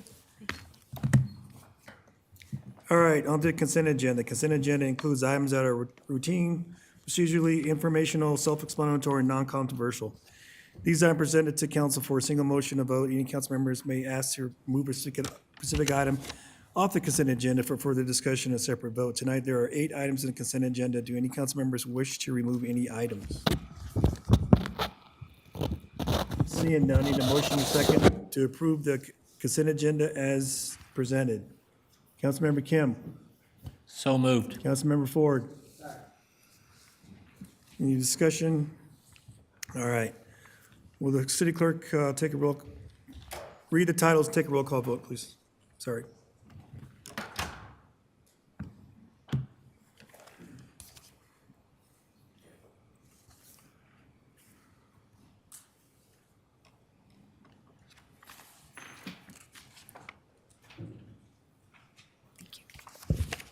Proclamation declaring the week of April 21 through 28, 2025 as International Dark Sky Week in Commerce City, Colorado.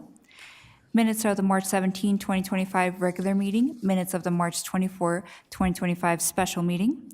Ordinance 2659, an ordinance amending the 2025 budget of the City of Commerce City, Colorado by the recognition of the Adams County Open Space Grant for Parks, Recreation, and Golf, parentheses, PRG, close parentheses, improvements in the amount of $1,389,000 and the authorization of expenditure thereof. Ordinance 2663, an ordinance amending the 2025 budget of the City of Commerce City, Colorado by the recognition of federal highway safety improvement programs funds for fiscal year 2026 in the amount of $484,560 for Tower Road and Quebec Parkway corridor signal operations upgrades in the Public Works Department and the authorization of the expenditure thereof. Ordinance 2665, an ordinance amending the 2025 budget of the City of Commerce City, Colorado by the appropriating unencumbered retained earnings in the Fleet Management Fund to be used for fleet acquisitions for a total amount of $2,685,000 and authorizing the expenditure thereof. Ordinance 2666, an ordinance amending the 2025 budget of the City of Commerce City, Colorado by the recognition of federal highway safety improvement programs funds for state fiscal year in 2027 in the amount of $1,367,000 for accessible pedestrian signal and regulatory sign upgrades in the public work departments and the authorization of the expenditure thereof. Ordinance 2669, an ordinance amending the 2025 budget of the City of Commerce City by reappropriating the remaining American Rescue Plan Act funding balance in the General Fund, Capital Expenditures Fund, Fleet Management Fund, and Facility Services Fund, and authorizing the expenditure thereof. Your vote is now open. Mayor Pro Tem, may I have your vote?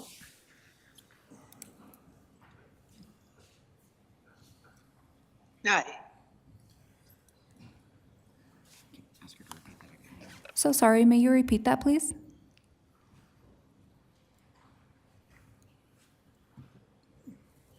Aye. Thank you.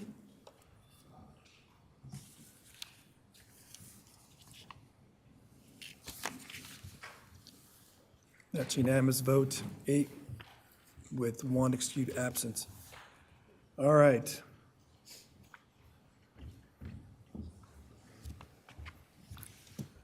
We're going to take a 5-minute recess for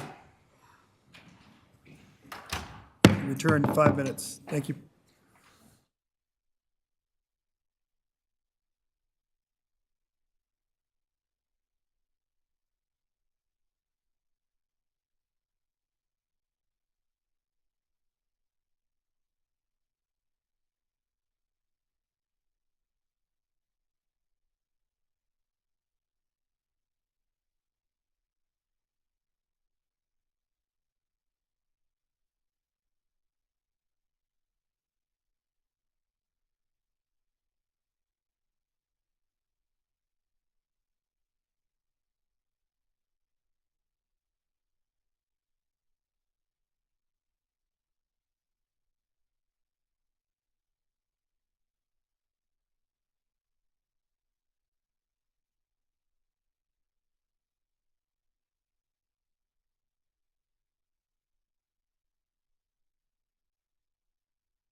Let's go ahead and reconvene.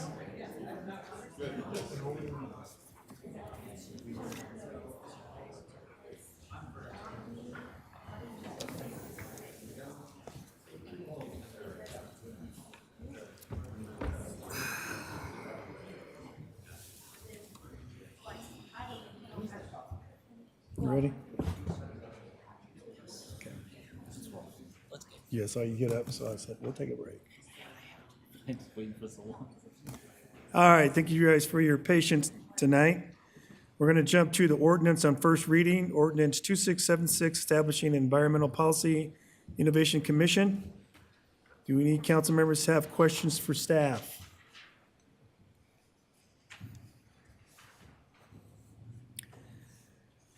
Need a motion and a second to introduce ordinance 2676 by council seated and approved on first reading. Councilmember Douglas. So moved. Councilmember Kim. Second. Any discussion? Councilmember Dukes. Thank you, Mayor. I just want to,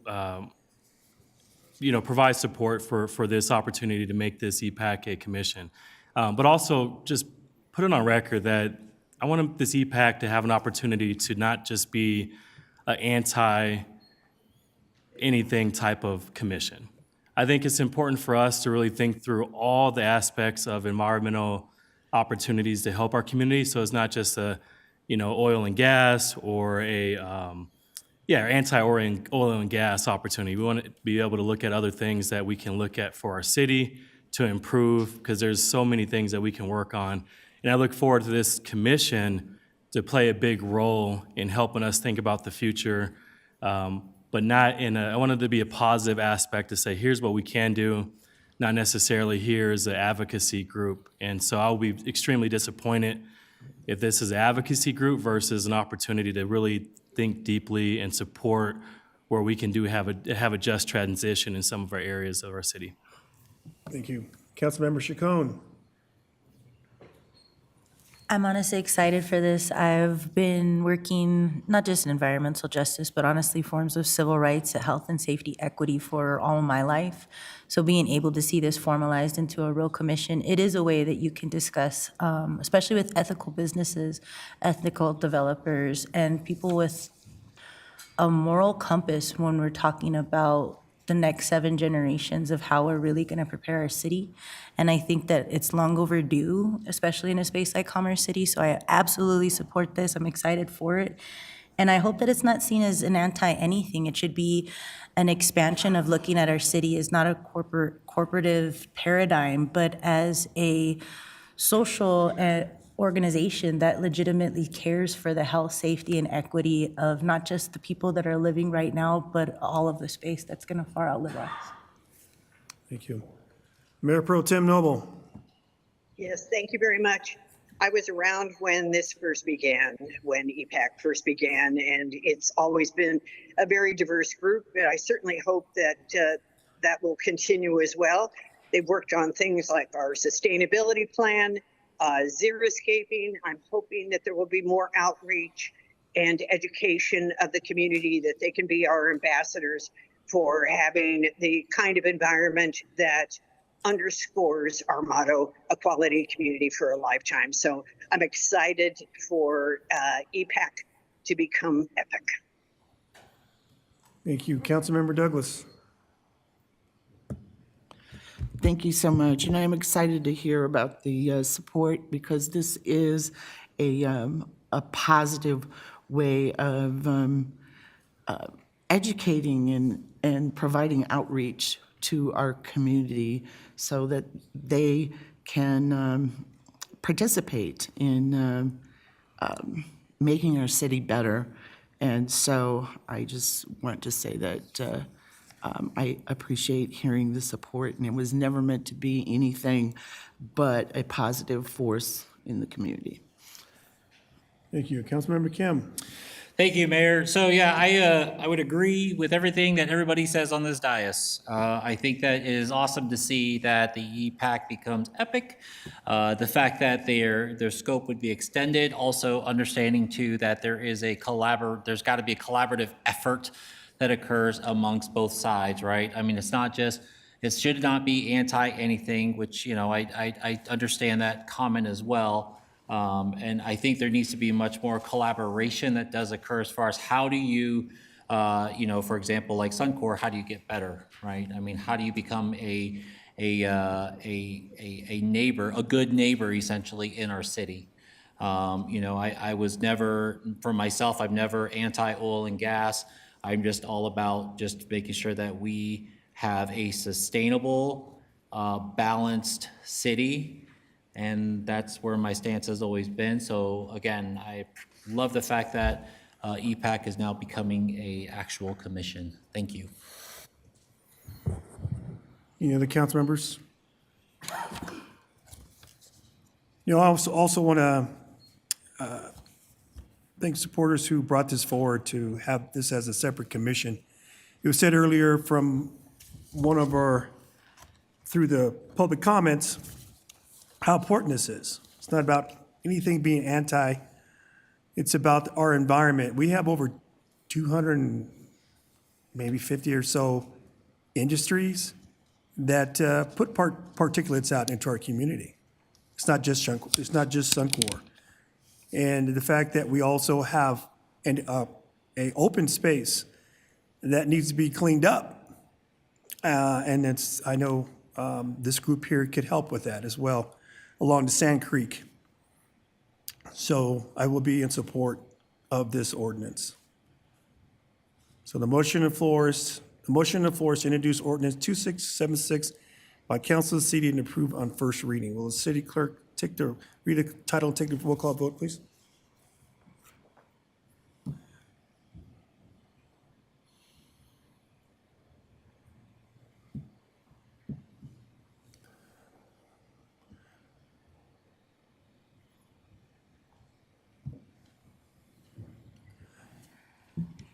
Ordinance 2676, an ordinance amending the Commerce City Revised Municipal Chapter 2, Article 3, establishing the Environmental Policy and Innovation Commission. Mayor Pro Tem, may I have your vote, please? Aye.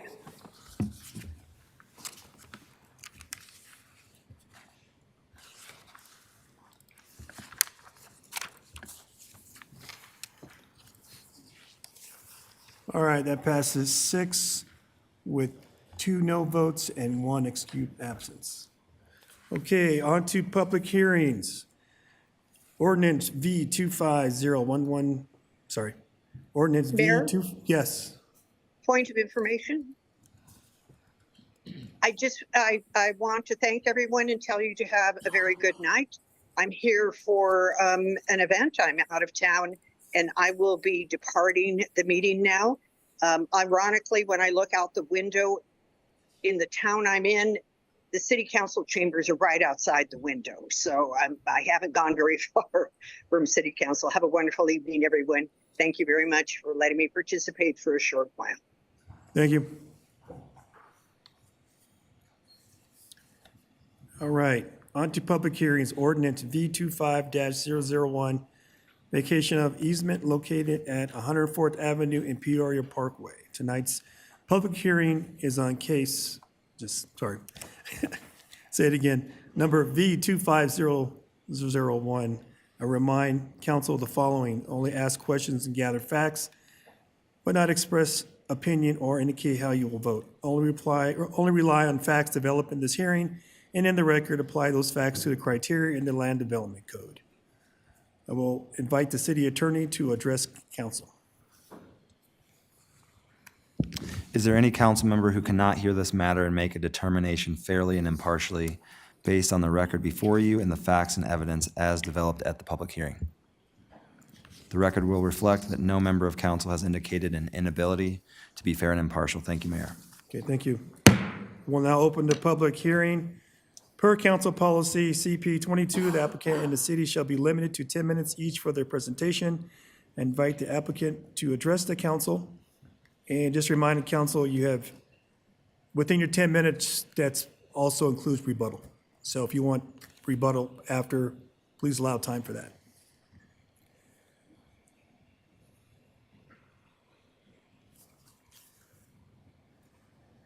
Okay, thank you. And thank you, Mayor Douglas and honorable members of this council. Good evening. My name is Nick Allen. I'm the development manager for Revesco Properties, located at 2731 17th Street, Suite 300, Denver, Colorado, 80207. And we are partners on this project and on this issue with the landowner here, which is HW2 LLC, located at 3535 Larimer Street in Denver at 80205. It's a pleasure to be here this evening, and it's a pleasure to have met most or all of you at the Developer Forum in February. Really appreciate all of you engaging with us, the development community, and also the work of your staff who are put that on. It was a great event. So we've been working for multiple years on a project at 104th and Highway 2, the southeast quadrant of that intersection. And this issue at hand this evening is one of many sort of entitlement items related to this project. And so the issue here is related to the vacation of an existing access easement, which is over the top of a dirt road that runs through the land and previously had provided connection to land to the south. And now with the completion of Revere Parkway as part of other neighboring development, as well as the land development for residential land to the south of us, that road is really not connected through to the south and is thus largely obsolete. And so this vacation is really to remove that easement from that road to enable the development that we are doing, which includes the construction of new roadways and access points internal to the development. So there still will be access to those sites. And so those new connections will, we'll have paved roads, we'll have safer connection points as well as enabling both our first phase development as well as development down the road, that we hope will check many of the boxes that Councilman Dukes and others have echoed this evening. So that's why we're here, is really to talk about that issue. And I know Nick has all the facts and the presentation for you, so I'll hand it over to him and yield the rest of my time. But I'm happy to answer any questions you might have. So thank you so much. Any council members have questions for the applicant? Okay, thank you. I'll invite Nick Berry, city planner, to make the presentation. Good evening, Mayor, members of council. Before you this evening is a vacation of easement known as case number V250001, also known as the Revesco vacation. So for anyone tuning in for the first time this evening, just a brief summary of what is a vacation. So this process, including approval by City Council, is used to eliminate public rights-of-way or easements that are no longer needed for public access. The actual development details are reviewed with the development plan or a subdivision plat. Vacation of rights-of-way and easements are heard both by the Planning Commission and is now in front of City Council. So what will City Council be deciding? Whether or not this access easement in this located known as East 103rd Place is still needed for public use, and if subsequently should or should not be vacated. An aerial of the site, the black box is the whole subject property that Revesco Properties is working with the city on. As you can see, there's that unimproved dirt roadway running east to west, which is covered by an access easement that is requested to be vacated.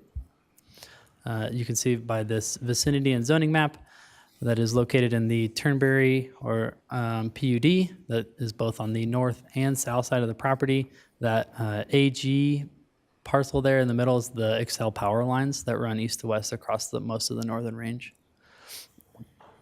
So as mentioned, it is west of Peoria Parkway, between 104th and the Excel power lines. There are some other cases being processed. These include S240014, Turnberry Filing 2, Amendment 1, PUDP 240010, which is the PUD permit which covers the roadway improvements that were mentioned by by Nick. And then the PDP 240018 is the PUD permit for a quick trip, which will go at the hard corner of Peoria Parkway and 104th. So as I mentioned, this is currently an unimproved dirt road known as East 103rd Place. And as a part of that S240014 subdivision plat, there's a new access easement that will replace the functions of the existing easement. So the current easement only connects to Peoria Parkway and Peoria Street are the two connection points that it creates. Peoria Street is also unimproved dirt roadway that terminates south of the Excel power lines. The future easement to be dedicated by that Turnberry filing to Amendment 1 will connect to Peoria Parkway and 104th Avenue, and I'll have an exhibit which shows this, the two easements overlaid on one another, so you can see it a little bit clearer.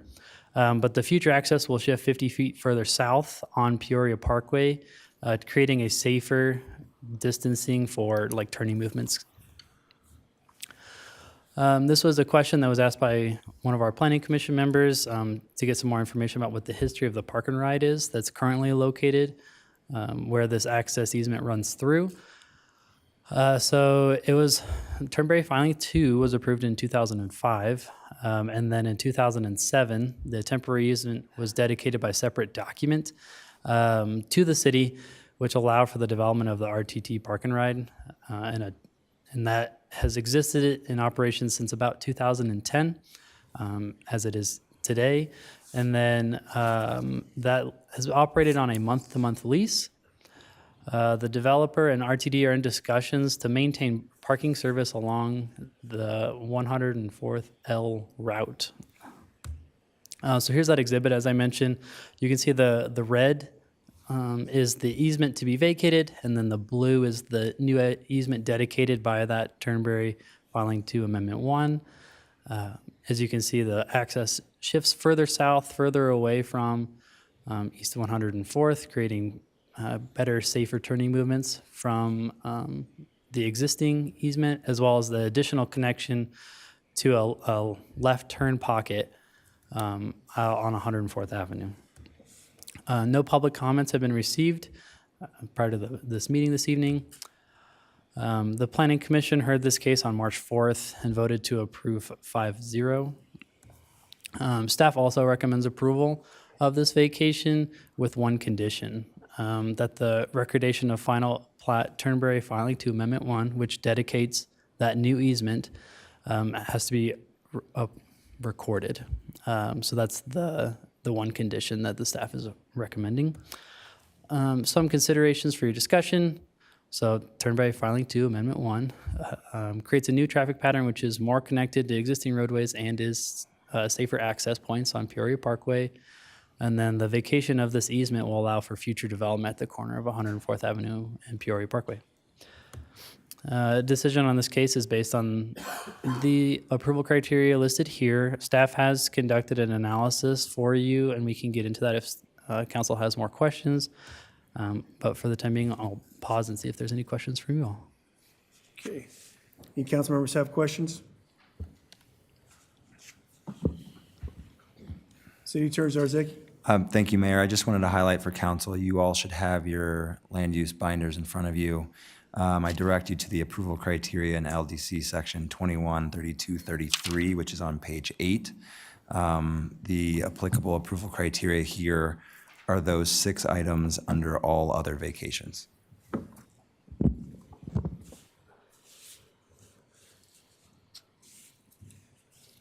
Any council members have questions for the planner? I have a question. Councilmember Kemp, go ahead. Just a simple one. Since Planning Commission has seen this back in March, beginning of March, and we saw a letter that came through from RTD stating that they didn't have time to review the potential relocation for it, has there been anything since the beginning of the March? Yeah, thank you for that question. So I had contacted RTD Friday with that same question, asking if there was any updates, and they did not provide any further information. They said that remains about the same. That's all I got, thanks. You, the council members, have questions? I have a question. So looking at a map where it shows Peoria Street being so close to the sleeve on 104th and Highway 2, that sleeve remain as,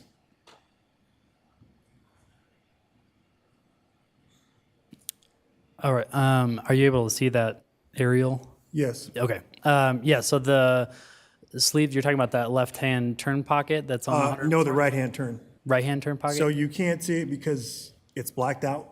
I see, it's over top of it? Yep. Yeah, that is planning to remain intact. Pardon me? That will remain. Remain? Okay, because there is a actual accelerator lane there, that third lane, that will stay as well, correct? That is correct. Okay, all right. And then the street, so what's the street that's going to be made up coming from Peoria? So Peoria is going to come off 104th, and then it's going to be Peoria Street going east to Rivera, correct? Okay, so the street naming, the north-south connection being made by this easement will be known as Quarry Street, which is the name of the street that's across 104th that connects to the Starbucks and the 7-Eleven. So that's technically will be known as Quarry Street. And then the east-west portion, I believe, is proposed as 104th Place, I believe. I could pull that information if it's. If So it's the needed. blue, the little boot is Quarry. Sorry, I was looking at that as Peoria Street. Correct, yep. So the north-south portion will be Quarry, and then east-west will be 104th Place. Okay, and then I know with the letter from RTD, they said they were going to keep and maintain that area, correct? So Lot 1 is proposed to be that Quick Trip gas station that was mentioned. The applicant and RTD are looking at sites in the same area further to the west. Okay, okay. Because I was reading the packet, I didn't see anything about Quick Trip. On what, sorry? This right here is vacating the property, but I didn't see anything reading anything that identified as Quick Trip in this process. So I believe it was included into the council communication and the staff report, but if the applicant wants to come forward and speak more about the plans for the RTD, they're welcome to. I would actually just interject real quickly, Mayor. The questions about Quick Trip are associated with the development permit, so they're not subject to the discussion tonight. So I would just caution that questions and comments be kept to the matter of the vacation and the criteria before you. No, I appreciate that.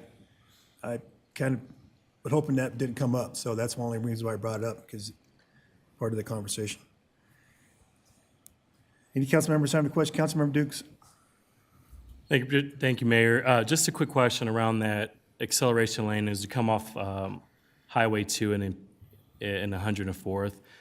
Just based on the city engineer, that's enough time for them to, if you go back, keep going.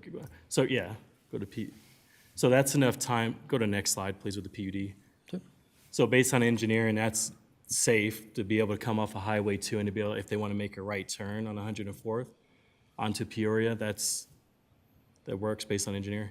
Correct. Okay. Correct. Yeah, engineering has reviewed this proposal and Okay. the location of the new easement. And then can you explain, in your presentation, you mentioned that having this access point adds additional safety. Can you kind of share more? Yeah, so can you see my mouse? Yeah. Okay, so yeah, the folks that are traveling east-west that will be turning left will have more time and space than the folks that were making a similar movement from an access that's located closer to the intersection. Okay. And equally, the people that are turning left off of 104th coming south will have more time to react to any drivers that will be exiting on this southern or this more 50 feet south Okay. easement. Okay, thank you. Thanks, Sure. Ms. Councilmember Douglas? Thank you. So on that same topic of the easement lane, looking at the slide that we just looked at with the vicinity zoning map, do you know how far that lane goes, going down 104th, heading east as it stands? You're referring Where it to merges the, into, yeah, where you have to get out of that lane to continue to travel Right. east? yeah. So there's the engineering has reviewed this, and Lee, if you want to come up and speak to some of the traffic movements specifically, but there is a right-hand turn pocket turn south on Peoria Parkway that's proposed to remain, and then the accelerator lane coming out of the project. I'll let Lee Albertson speak more. Can you clarify where the new access point on 104th is on this map? Because I think there's confusion about where it is in relation to Peoria and Highway 2, just to clarify that for council. Yeah, so it looks like my mouse is not up there. So if the new access easement is lined up with Quarry Court across 104th, so you kind of just draw a line straight down to the subject parcel that's hatched. Aerial, probably, can you show the aerial view? Sure. Yeah, so it's where the Starbucks 7-Eleven is to the north, and then that roadway coming straight across will be where they access the site. Okay, thank you, thank you for, yeah, because that makes it much more clear in understanding it. So do you expect to have like a right-hand turn cutaway then into that, or? So there'll be a couple of turning movements that are going on. Oh, there's my mouse. Okay, so you have the approximately here where the new road will come out, there'll be a accelerator lane before there's a decelerator, so for people that are exiting 104th to come south. So there's a little bit of space to accommodate both of those things. Okay, I'm just looking at it from a safety standpoint. Absolutely. So I want to make sure that I'm clear on just exactly what's proposed. So I appreciate it. Thank you. Sure thing. Councilmember Kim? I had a follow-up question here. So obviously, looking at the LDC 21-33233, the second, under section 3K, number 2, it says, "A land to be vacated is no longer necessary for the public use and convenience." That's one of the criteria items we have on here, and we were just talking about RTD. RTD is still exploring other locations. Is that not called, is it not like part of like where the public actually goes to park for, to jump on the bus from there? I mean, technically speaking, when I read this and I look at what RTD is saying, and I'm not trying to, just trying to figure this out as far as wondering, isn't that, right now, does this meet the criteria? Does it not? Because obviously we still have the RTD issue that they haven't explored yet. Or could it be considered like a approved, but with second, as a cautionary, doesn't make sense, like as a second, make sure that they take care of this before they vacate that area? Yeah, thank you for the question. So the question before you tonight is about the access. To your point about the RTD, there's limited capability on the city's, from the city's perspective, to intervene in a lease agreement that's occurring between the RTD and the property owner. So we can, when you're talking about use and convenience, the RTD station is planned to relocate, and we can invite the applicant up to speak to where they are at in that process and what that's looking like. But for the way the staff analyzed the approval criteria, like I said, we focused in on the access to say that there's a new access easement being granted that would still function very similarly to what is there presently with some additional improvements like the greater spacing, actually the paving and surfacing of the roadway and I all hate of to that. stop you for just for 1 second. Mr. Sure thing. Rogers, can you clarify this for me, please? Manager Yes. Rogers? Thank you, Mayor. Thank you, Councilmember Kim. I think what Mr. Barry is trying to share with you simplistically is that previous access that was granted to property will still remain, but in a different configuration. As such, where there is a private arrangement between the property owner and RTD, which is, as I heard from Mr. Barry and from Mr. Allen, is on a month-to-month basis. They are still trying to negotiate a private lease arrangement to allow for that accommodation to maintain. But once again, that's outside of the city's purview, Right. outside of being able to maintain access, even though in a different configuration. Totally get that, but I just want to make sure that based off of our requirements on here, that exactly and the developer is willing to speak, I mean, please do so. I'd love to hear as far as, because it sounds like to me that if hypothetically this does get approved, that there would still be conditions that sounds like the developer would be working with RTD to essentially try to move them first before actually vacating that easement. Is that right? There is no condition on the vacation of that. I think when you think about the criteria of how to ensure public use and convenience, it gets back to the accommodation of access. We are providing that accommodation of access through our means. There is, like I said, there's that private negotiation in which the developer is having with RTD. Sure. That would probably be a more appropriate discussion at time of future development plans for the remaining balance of the development, how they plan to address that or not. Okay.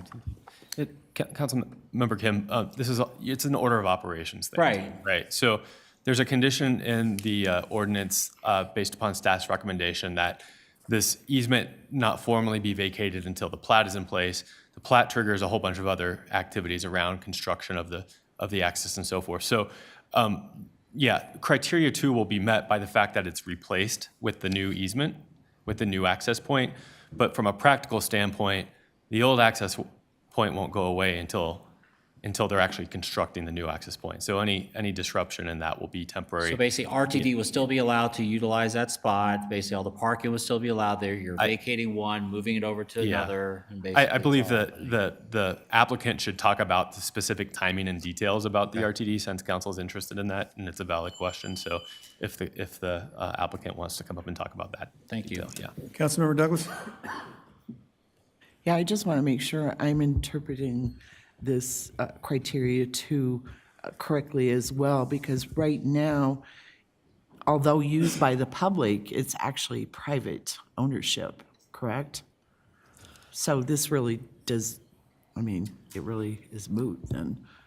So, yeah, thank you for that clarification on that. Yeah, so the access easement is granted to the city, which allows for public access through private land, if that makes sense. So the new easement, also dedicated to the city, will allow for public access through private land. Does that help clarify that for you? Yeah, and so it's privately owned, so whatever their decision is their decision as to public access for RTD? That is correct, yeah. So the landowner and the RTD will negotiate on the future of RTD in that area. From the city's perspective, this case is specific to the access. So it would just be the private owner being a good neighbor as far as what the negotiations would be, because... That is somewhat correct. Okay, thank you. Any council members? I'd like to hear from the landowner. Is the landowner present?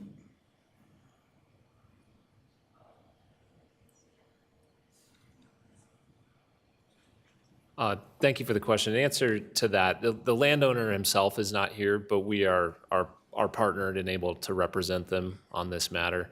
And I think there's been some good questions brought up here, and I want to just kind of give you some insight, and I can't speak to all the details of financials, but what we've done is really look at options, offering, substantially similar amounts of parking within the development, in both kind of interim and permanent solutions for RTD, and have not gotten a response to that as yet from RTD. We don't have control necessarily over their review processes, or financial capacity to do a continued arrangement like this either. But I do want to echo sort of what Christy had said. We, as Revesco, are certainly invested in transit-oriented development. We want to solve a location if we can, if RTD's kind of business planning and capacity is able to do that. And the mechanism of their lease allows, I think a 2-week termination, and we've continued to keep them. We don't want to do that. So our efforts are to try to find them a home, and then work with the city to, figure out how that gets done, how we, what the lot looks like, exactly how it's accessed, things like that. But we will have to move them to get this first phase of development done. Okay, will that be on the same south side here and east of Highway 2 and 104th? We would like to keep them. I mean, it's good business for us to find them a home if we can have a continued lease arrangement. So we'd love to keep them on this side if we can. Okay. All right, thank you. Councilmember Chacon. So just to clarify, so we can know that it's meeting the criteria for vacation rights of way, Section 5, the vacation will not reduce the quality of public services. So we will still have RTD in another section. They'll be relocated, and this is just temporary for moving them at this time, right? I can't commit fully. I mean, ultimately, it's also an RTD decision if they want to stay. And we've made that offer to them. And they just haven't reached out back? Is that what Correct. There's been no other Yeah. correspondence? Yeah. Okay. Has the city had any luck? Very similar. We've gotten the letter that was included in your packet this evening, but that's about the extent of the communication that we've received on RTD on the project. They've been referred all of the other projects that were mentioned, the plat and the 2 PUD permits. So they are aware of this project and have had the opportunity to comment on all of the projects. And it's been minimal comments or their standard comments about no new lines needed, things of that nature. Thank you. City Manager Rogers? I think I think you've gotten great responses from staff, both the applicant, but I think just an opportunity to further clarify, regardless of your action, vacating or not vacating, it does not solidify or commit RTD's park and ride to be at that location. So, right, this decision that you all make tonight has no bearing on that aspect. It's good context to understand and know that you've got a developer that is trying to provide a continued amenity but to the community by continuing to engage with RTD, but there's nothing that can commit either side to that. But we are obviously providing to you all through this access a review of what's necessary to facilitate development, potentially, based upon the action, but also address some of the existing terms and conditions that are in place today through orders of action and construction. Okay, thank you.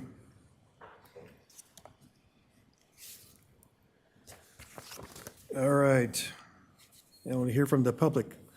We'll now open the I will invite the public to provide testimony and ask the city clerk, has anyone signed up to testify in this hearing? Mayor, we do not have anyone making public comments for this item. Okay. All right. We'll now ask the applicant if you wish to rebuttal for what's been stated so far.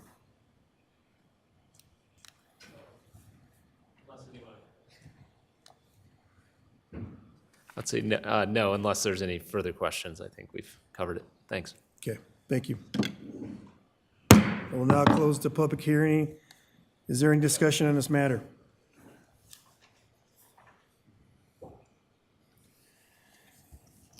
Seeing none, any council make a motion and obtain a second? Councilmember Dukes, I'd like to make a motion to approve. Councilmember Kim, Second to approve V 25-0001. okay, is there any debate on this motion? Councilmember Douglas, Yes, does that include the amendment recommended by the staff? It's on the slide entitled recommendation. Say, sir. Do we need to include that? Mr. Mayor, it is included in the ordinance under It is? section 2. Okay. Yes. All right, thank you. Just wanted to make sure. Thank you. Thank you. Any other debates, this motion? All right, the motion on the floor is to introduce the ordinance by council seated and approve it on first reading. We'll ask the city clerk to read a title and take a roll call vote.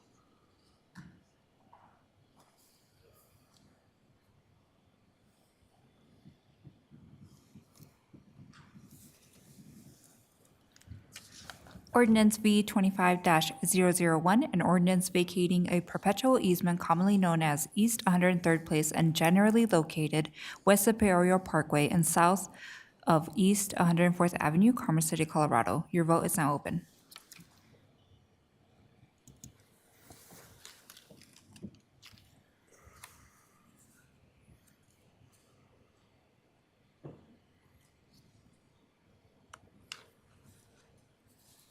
That passed unanimously with 7 yeses and 1 abstain and 1 accused, approved absence. All right. On to the next one. Okay, resolution 2025-034, eligibility for annexation of property located at East 96th Avenue and Piccadilly Road. Tonight's second public hearing is on Resolution 2025-034. I remind council the following: only ask questions and gather facts, but not express opinion or indicate how you will vote. Only rely on the facts developed in this hearing and in the record, and apply those facts to criteria in the Land Development Code. We'll invite the city attorney to address council. Is there any council member who cannot hear this matter and make a determination fairly and impartially based on the record before you and the facts and evidence as developed at the public hearing? The record will reflect that no member of council has indicated an inability to be fair and impartial. Thank you, Mayor. We'll now open the public hearing. Per council policy CP 22, the applicant and the city shall be limited to 10 minutes each for their presentation. I'll invite the applicant forward to make the presentation. And just to note, your 10 minutes includes rebuttal if any. So save time if you can. All right. Good evening, Mayor and council members. Andrea Horvath with Otten Johnson, 950 17th Street, Suite 1600 in Denver, for the record. So I'm appearing here on behalf of the applicant team. And tonight we are requesting the approval of a resolution finding that this property is eligible for annexation into the city. Before I get into the specific statutory criteria and facts for your consideration, I want to thank Dalton and the remaining members of his staff for their work on the application up to this point and their collaboration. So this property, can I switch the slide or is someone else? Okay. Okay, so this property is comprised of about 270 acres. It's located at the northwest corner of East 96th Avenue and Piccadilly Road. And it abuts the city of Commerce City to the south, as shown on this map and on the annexation map, which is in your materials. And tonight, for this hearing, we are looking at a factual determination regarding whether this annexation, annexation of this property meets the eligibility criteria, which is set forth in the Annexation Act and the Colorado Constitution. And so that would be the finding and, the limited finding of the council today. In terms of kind of the process, this would be the second step for council. The first step was the substantial compliance finding based on the annexation petition. And then we have today's finding on the eligibility of the property based on the statutory criteria. And then the last step in the process would be the determination of whether or not to actually annex the property. So it's fairly limited what we're dealing with today. So it's a little technical, but just to run through all these criteria to try to organize it so that you guys can better follow here. So the first, criteria comes from Article 2, Section 30B of the Constitution, which requires a certain percentage of the owners of the property sign the annexation petition. We have 100% of the landowners owning 100% of the land proposed for the annexation, so that one's easily met here. So the next, grouping of criteria would be the statutory eligibility requirements found in Section 104 of the Annexation Act. So the first, highlight here would be that this property meets the contiguity requirement, which is that at least 1/6 of the perimeter is contiguous with the city. So here, and is shown also on the annexation map provided in your materials, we have 18.69% of the perimeter of the property is contiguous with the city, so that exceeds the 1/6 requirement, which is about 16.67%. With that conclusion, there are several of these that are presumed to be met, so including the community of interest, that the subject property is or will become urbanized, and that the subject property is integrated or capable of being integrated with the city. So with that, all of the requirements under Section 104 are met with regard to the subject property. And then the next, grouping that council would need to find is applicable to the property is that all the eligibility limitations are satisfied. So highlights here are that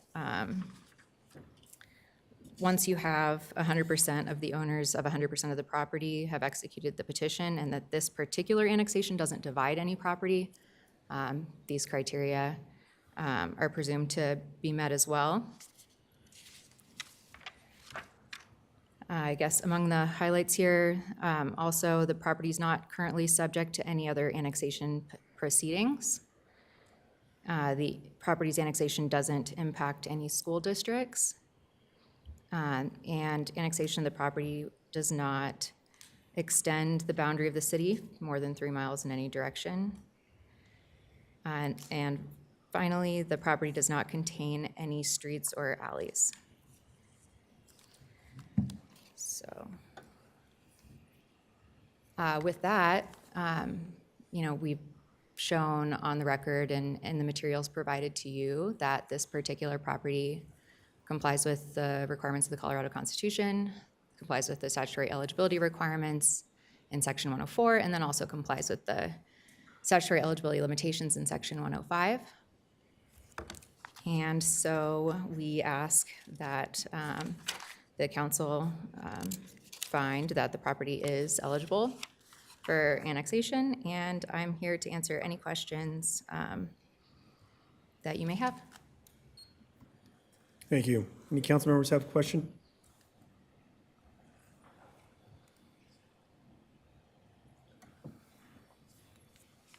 All right, thank you. Thank you. Okay. All right, so we'll invite Dalton Guerra, planner, to make the presentation. Thank you. Good evening, Mayor and City Council. My name is Dalton Guerra, Senior Planner with the Commerce City Planning Division.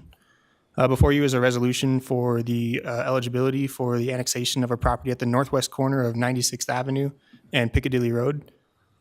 So the annexation process is essentially a three-step process. You heard the applicant allude to that a little bit. The first step is substantial compliance of the annexation petition. The second step is the annexation for eligibility, the eligibility of the property to be annexed into the city. That's the step we're on tonight. And the third and final step is to decide whether or not to annex the city into the, or annex the property into the city. And so a breakdown, the substantial compliance for the annexation petition was approved by City Council on March 3rd of this year. And so the second step tonight is for the eligibility for annexation. And then in the future, staff will bring forward the ordinance to decide whether or not to annex the property into the city, as well as a zoning application with that. An aerial of the site, it is currently vacant and surrounded by vacant land. It comprises about 270 acres east of E470. The applicant went into great detail on the criteria. This is just a handful of them, but this has been analyzed and outlined in the staff report, the council communication. And staff does find that this meets all of those criteria and finds that we recommend approval of the resolution to find the property eligible to be annexed into the city. And with that, staff is also available to answer questions. Thank you. Thank you. Any council members have questions?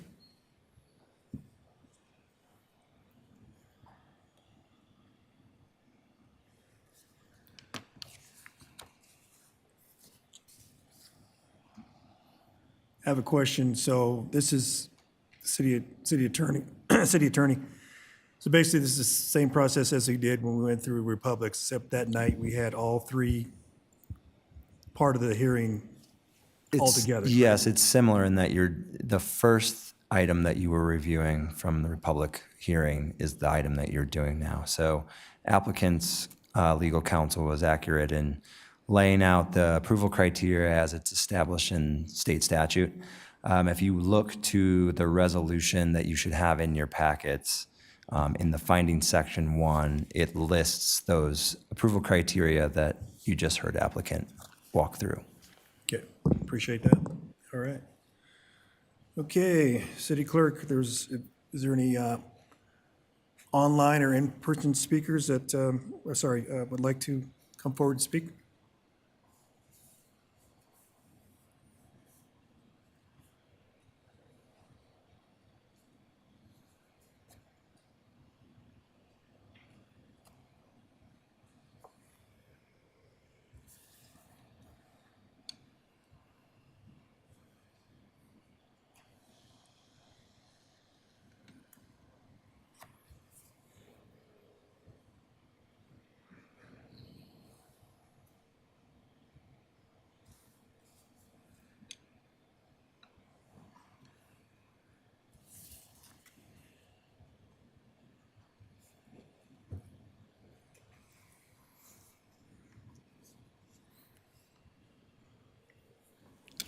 None at this time, Mayor. Okay, appreciate that.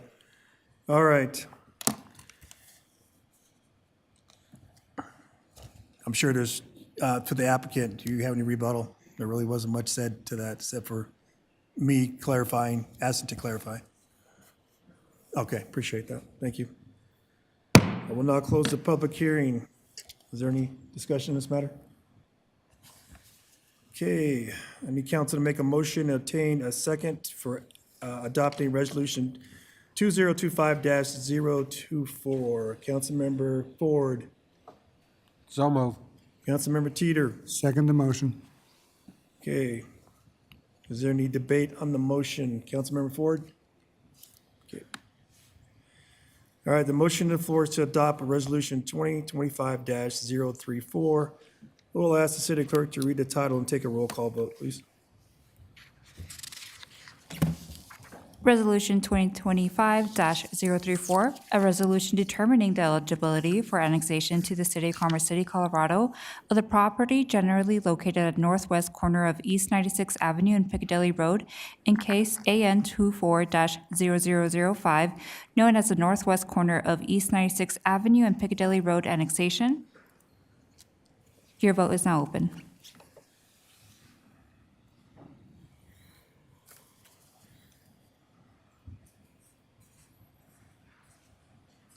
That passes 7 yeses and 2 abstain. Okay, thank you.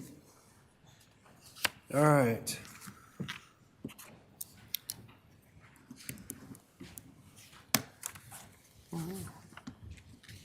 Okay, on to administrative council business. Do any council members have administrative council business items, emergency unforeseen circumstances? Councilmember Douglas.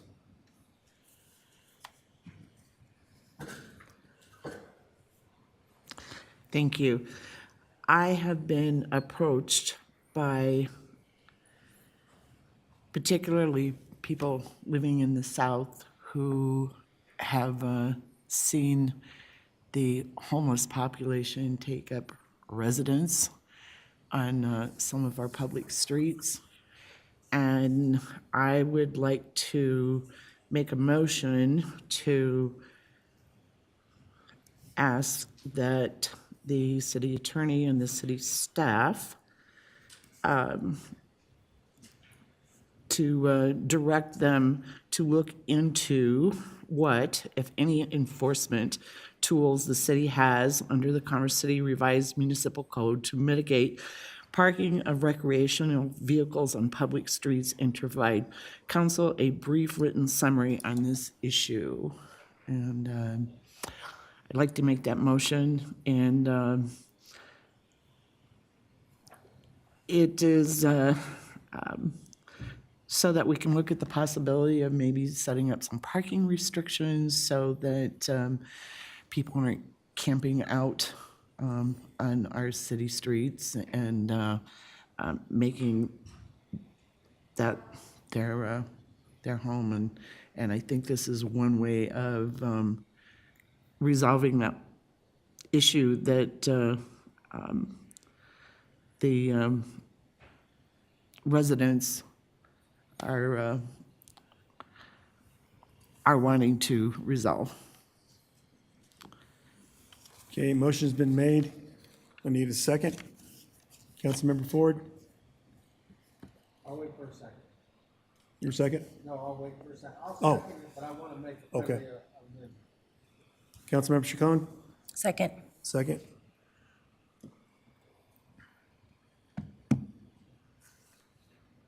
Okay. All right, discussion, Councilmember Ford? Yeah, I totally agree. I know it's been a problem, especially in the South. I would like to ask if you are amenable to a friendly amendment to also include Veterans Park.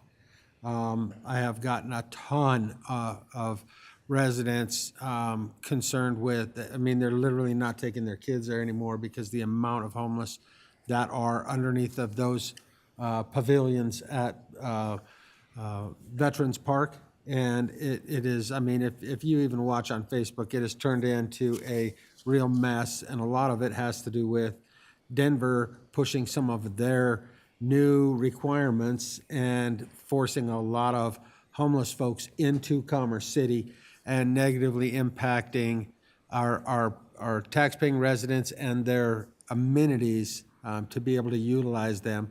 And it's a huge issue for the South. So would you be amenable to that friendly amendment to include the park? Councilmember Douglas? So that would be to look into the possibility of how to minimize that, because what I was asking for was to look into the possibility of using parking restrictions to alleviate some of the camping out on the actual public streets.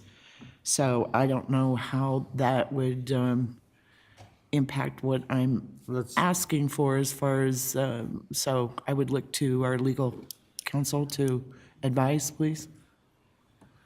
Thank you. Actually, I'm looking over the city manager. I think we have an update as it relates to Councilmember Ford's question.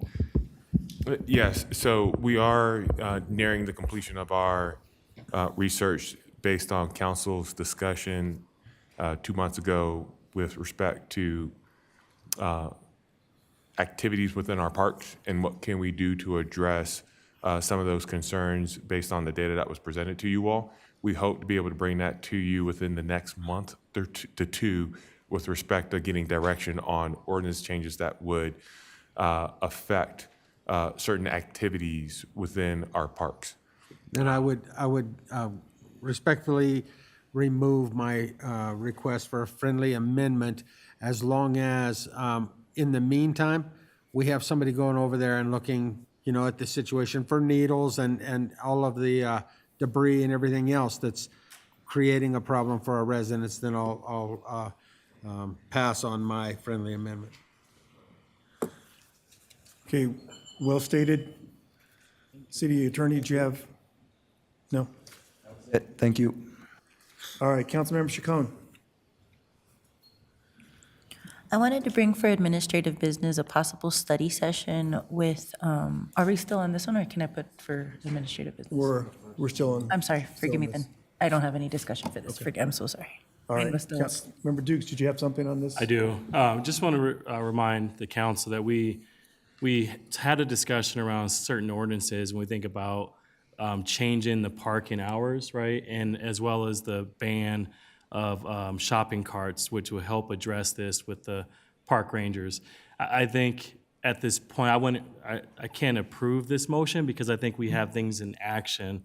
And I don't want to complicate what we have in action, but I do want to make sure that we have some, what I do here, and I respect that we need to have some just urgency, if we can, to move this discussion earlier so that we can make an approval to get this action in motion, because it is a challenge, and we've heard that it's a challenge for various reasons. And one of my bigger concerns when I first put together that motion was around youth violence as well, and we think about changing the parks hours, and summertime's coming up. I wanted to have something in place so that we can curb the potential threat of that, as well as look at ways we can prohibit shopping carts and discourage Councilmember shopping Dukes, carts. I just want to clarify that. I'm in the middle of. Councilmember Dukes, I just want to clarify that this has nothing to do with parks. This has to do with Mayor, Park. the point I am making is that we have an ordinance that we had a discussion around parks and we had a discussion around shopping carts. The discussion wraps around the disturbance that are taking place in our south part of the city regarding the unhoused community, as well as potential youth violence in the summer. This is something, the point again, is something that we brought Point of up. order. Councilmember Douglas, could you restate your motion, please? Certainly. So this actually has to do with looking into the possibility of enforcing parking restrictions. So I have it written down, so I will repeat it. So I'd like to make a motion directing the city manager and city attorney to look into what, if any, enforcement tools the city has under the Commerce City Revised Municipal Code to mitigate the parking of recreational vehicles on public streets, and to provide council a brief written summary on this issue. Thank you. Councilmember Dukes, does that explain? That does clarify parking restrictions and RVs. Thank you. All right. Any other Councilmember Teeter? I just wanted to ask, did you turn these vehicles in that you're complaining about first and get no action? Yes, I Councilmember have, Douglas? but it hasn't been prohibiting them from just to continue to do it. And so what our residents are looking for is something that can be enforced so that there are restrictions placed on when they can park there and on the Okay, street. I just wanted to say on 3 different occasions, on one on Elm Street, Glencoe Street, and on Kearney Street, I asked staff if they could check into getting rid of some motor homes. The next day, they were all gone. So I would like to commend staff on the job they're doing right Oh, now with that. I agree. I've been asked by residents if there could be more, and so I'm following through on that request. So, yeah, it has been a problem, and sometimes that, you know, because there are no restrictions, they stay there. And so we want to prevent that. At this point in time, we're just looking at what the legal possibilities are. Thank you. Any discussions on this? Councilmember Chacon? Sorry, I remembered I was going to ask. Can we do a friendly amendment to find out if we have other safe spaces for parking at all? The reason I say that is we also reached out too, and we had PD come through our neighborhood. So they started ticketing people that were living there if it looked like they had a license plate that was from another state, even though it was actual residents that were there too. And it was for being by fire hydrants or certain signs as well. So just being mindful of that. So if there is an option, not only for enforceability, but a way to funnel where people can park safely for if there is overnight parking. And this is just to explore in a study session. I'm not making a motion. Councilmember Douglas? I'll accept that. Okay. All right. Accept that. Okay. No more discussion on this? I don't have the motion in front of me. Councilmember Douglas, could you restate your motion before we take the vote, please? Certainly. I'm happy to help if that's helpful. Absolutely. I could, I'm just I'll take all the help I can keeping get. track of the amendment. Motion directing city attorney and city manager to look into what, if any, enforcement tools the city has under the Commerce City Revised Municipal Code to mitigate the parking of recreation vehicles on public streets. Also to discuss safe spaces to park and to provide council a brief written summary on this issue. Thank you. Take a roll call vote, please. I did ask that question before. Councilmember Dukes. Just wanted to ask a friendly amendment about a time frame. I would love to have this possible in June if possible, but I wanted to see if Councilmember Douglas is amenable to that, to have a time when we can have this discussion earlier than later. If it is I'm happy to amenable the answer that. staff. So the way the motion is drafted, it's to provide written explanation to you all. I think we can certainly turn it around. Frankly, the big impetus for recommending this motion is if it could or would take up to over 2 hours of the city manager or his staff's time, then per city council policy, it necessitates council action. So that is all to say, you will have this before June. Thank you. All right. You can proceed with the vote. Thank you.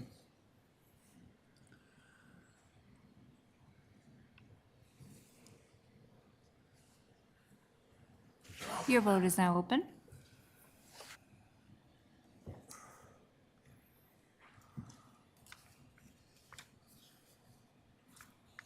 Okay, that passes unanimously with 7 yeses. All right. Next, let's see. Is that all, Councilmember Douglas? Okay. Councilmember Chacon, did you have? Okay. And then Councilmember Ford, did you have one? Councilmember Duke, did you have one? Okay, Councilmember Kim? All right. I'll try to be quick. I kind of notified the city manager, but I wanted to formally bring in administrative business, a possible study session sometime after June. We had discussed Rocky Mountain Arsenal possibly having a name change with local indigenous communities, and an indigenous contractor named Nishu Consulting reached out to me. His name is Tom Plenty Chief. He actually works in construction, but he also does cultural revitalization. with an organization that he works with, and they were asking if we would like to have a study session about earth lodges on Rocky Mountain Arsenal. One, it was to promote, where I've already mentioned about a toad migration, but also to promote indigenous communities as a cultural center. It's a low-cost building. It's to help cultural revitalization and education, and he'd be willing also to part with Adams 14, who I've also discussed this with a few board members of Adams 14 to do something with school as well. So it's just a study session to talk with Nishu Consulting and get to know who they are, what they can do at Rocky Mountain Arsenal to promote indigenous cultural revitalization with local indigenous communities. So to bring, I guess as a motion, to bring forward a study session about Nishu Consulting sometime after June, and I have all the contacts for the contractors. Okay. There's a motion on the floor. A second. Councilmember Douglas? I'll second it. Okay. Councilmember Chacon, just go ahead and state your motion again.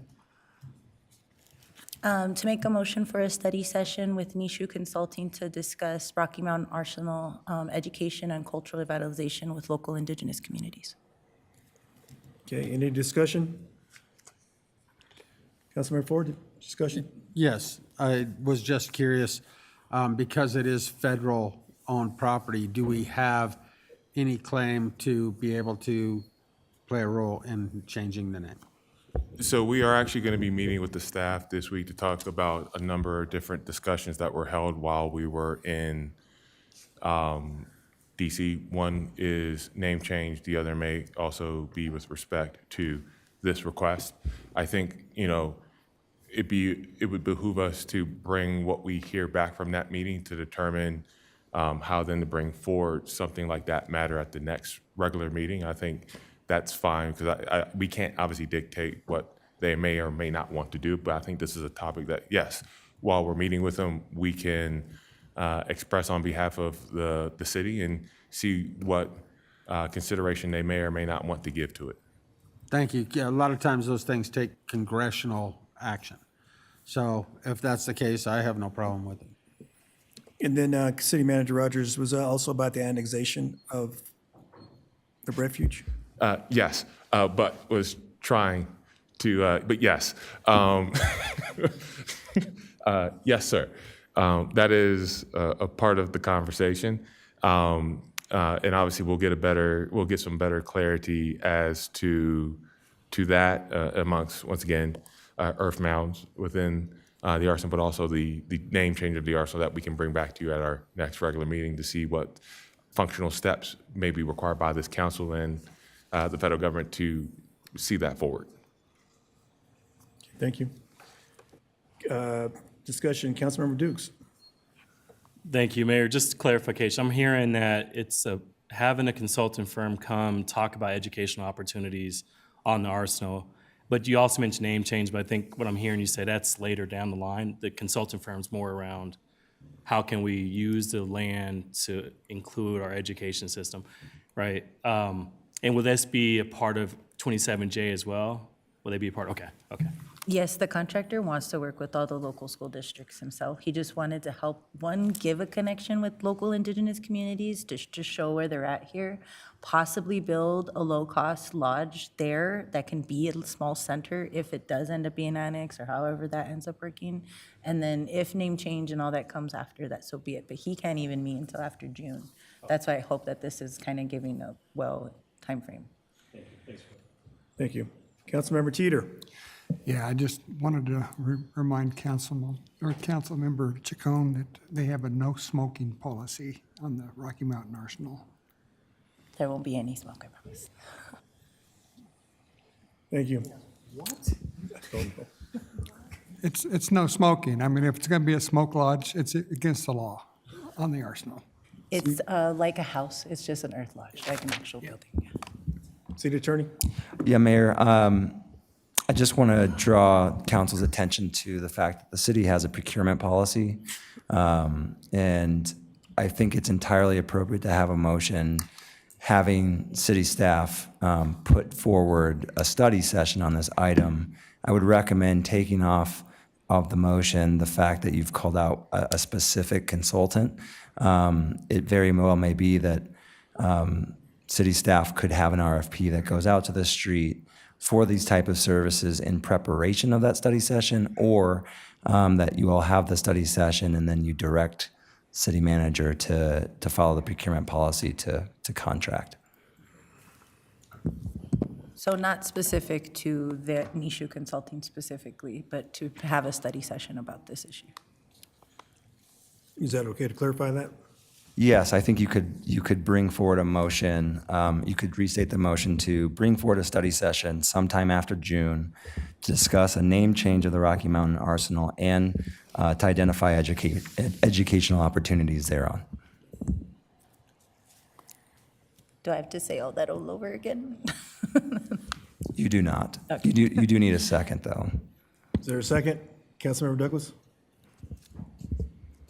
Yeah, I had seconded it before, but I will second it as amended. Is that All right, the correct procedure? since that's been changed, is everybody, all the council okay with that for the vote? Okay.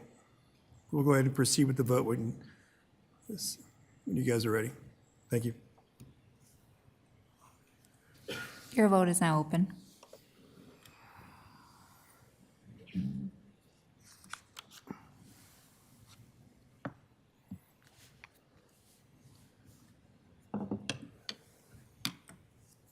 All right, that passes 7 yeses. All right. Councilmember Ford. Thank you. Yeah, I would like to request study session agenda item, future growth and development of the city. Kind of where all of us stand on future growth and development, and have that discussion with our staff so that our residents understand what we're looking at and why. I think it's really important at this time for Commerce City. Okay. City Manager Rogers, is there an upcoming discussion prior to the ICSC conference that states what Councilmember Ford is alluding to? No, sir. We do have on May 12th a discussion for preparation of ICSC. I think where he's taking that is wanting to talk about some of the discussions around where do we want to see the city go with respect to residential, industrial, commercial development. What does the city look like at full build out for the purposes of being able then to work within the development community, but also for the community at large to understand what is the driving force behind what your actions and your guidance and your leadership, and obviously me and my staff then translating that into actionable steps. Okay. What I would say, it's, while I would say we would love to have that conversation with you all at the staff level, I would recommend, since you have, or will be having a contract with Peak Facilitation LLC, that was the group that helped you during your retreat. They may be able to help facilitate this discussion for you all, because obviously there is a level of passion and perspective that you all share about the future of this city. And that individual may be able to parse through things where it may be a little tactically difficult for us at staff to help navigate that for you. So. Okay. All right, because I know April 14th, there's a retail leakage dashboard, the REDAC update, and economic development incentive policy, so. Yeah, I think all of that's good background information that could feed into that future leading conversation. You also have this discussion that's going to be talking about fees and sprinklers. I think thematically, there will be items that will come out of that could help create a baseline for you all to then really delve into at a greater level. That may then, once again, lead to agreement or consensus on how you want to move that topic forward for the community to know. All right, thank you. Thank you, member. Thank you, Councilmember Ford. Do you need Councilmember, do you need a can I have second? motion? Yeah, I thought that was your motion. Yeah, I just want to, Sure. I would put it in form of a motion to have a study session at the time that works for our staff for future growth and development discussions of the city. Also retaining the lady that we used for our retreat. That's what you had mentioned, right? Correct? Yeah, that would be my motion. Okay. Councilmember Kim. I will second that. Okay, Councilmember Dukes, will you or second on that? Yeah. All right.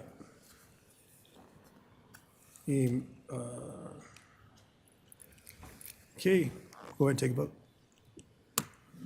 Your vote is now open.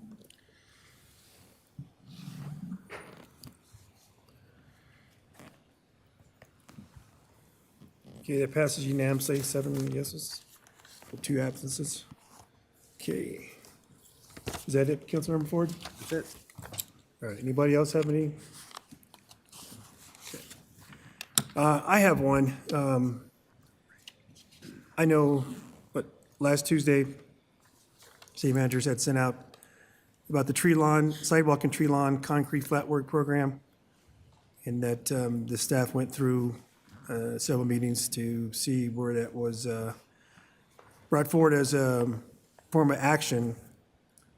And what was the action that took place was to increase the concrete flat work so we could have a program for sidewalks, tree lawn sidewalk. And first it was to get that amount approved by council during our budget. Last September, that was approved, and then next was for it to be put on the agenda, which it was, and then it got removed. I did look through the policy. It did say that that the city manager has the discretion, because it was in that agreement, to extend that contract. But since the amount was more than the original 300,000, I thought we were going to have a discussion to determine what exactly are we going to do with those dollar amounts as far as the concrete flat work, because the same thing is occurring with the maintenance, asphalt maintenance program.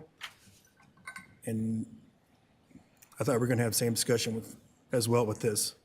So that's the way I took it, because the previous year, last year, we had the same discussion, it was on the council agenda, and we had a discussion, and at that time, gave us an opportunity to add to the projects and highlight areas of concerns. And I was just going along with the same process we had in 2024 and 2023. So I'd like to make a motion and actually bring back that discussion for tree lawn sidewalk concrete flat work. And so so council knows exactly what's going on with those added dollars.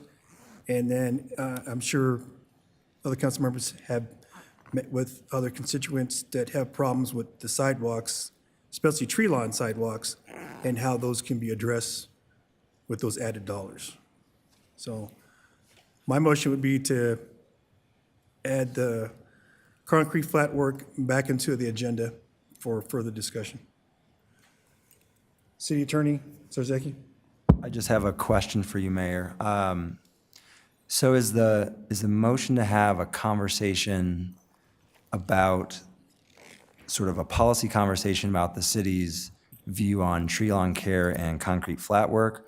Or is it more specific that you're asking the city manager to bring forward the contract that was associated with doing that work?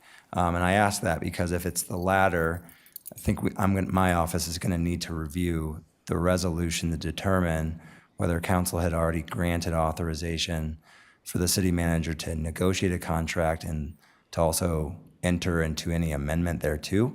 I'm trying to understand if this is a policy conversation or if it's a conversation about a specific contract. It's actually not around policy, but as far as the concrete flat work program.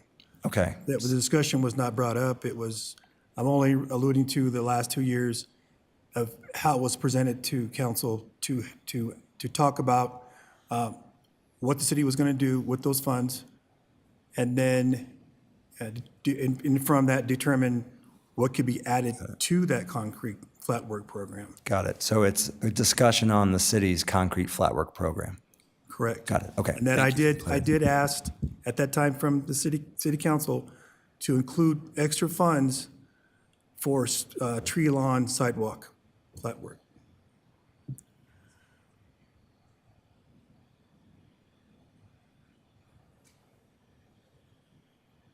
Councilmember Dukes?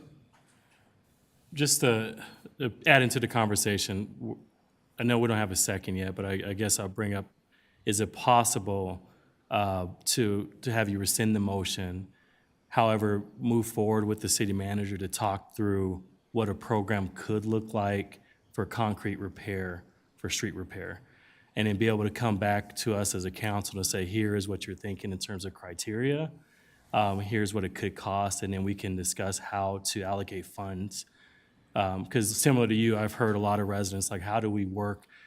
You know, I think it was at the town hall that prompted the discussion where there was concrete messed up and tree lines, and so how do we work as a city to help if this is a private dispute? But we want to make sure it's open to everyone, have access to these funds. And so I would recommend, if that's possible, rescinding the motion and then work with the city manager to think through what program you want to create, and then bringing that back to us to help discuss that potential program for all residents. Thank you. Well, I don't want it to get to that point because then it will be possibly kicked to 2026.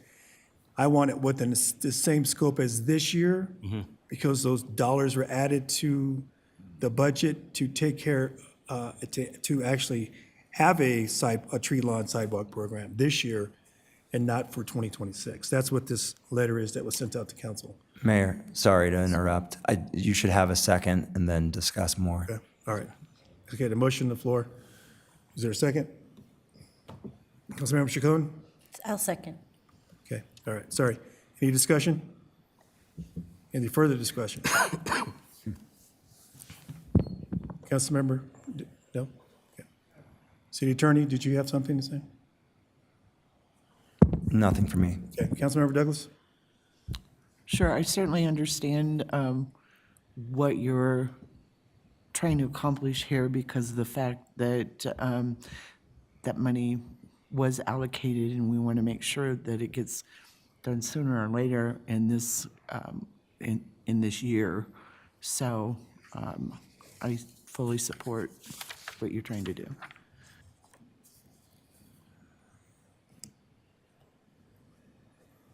Okay. So you want me to restate our motion and, or help me? I believe the motion is to add concrete flat work program discussion to a future council agenda.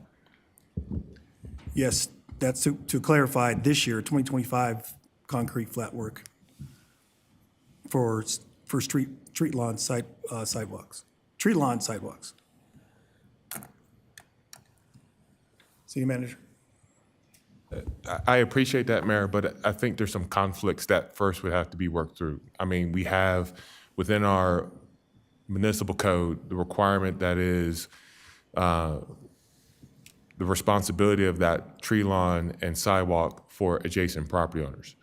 The time in which we have taken on the responsibility as part of that concrete flat work has been in the core city because of how the sidewalk is connected to the curb and gutter system that we have.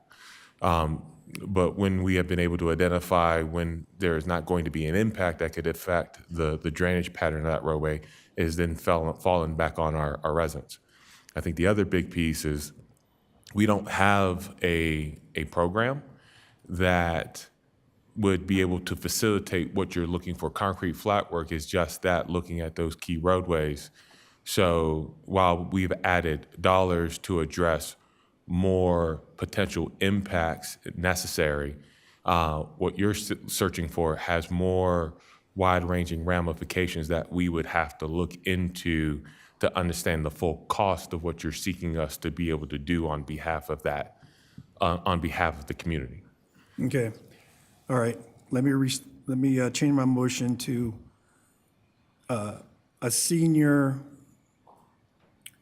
tree lawn sidewalk program, because that was the issue I brought up, was we have seniors within our community, and I know in the past there is a program that deals with seniors. If you're a senior right now, you go through certain funds in order to pay for sidewalk repairs.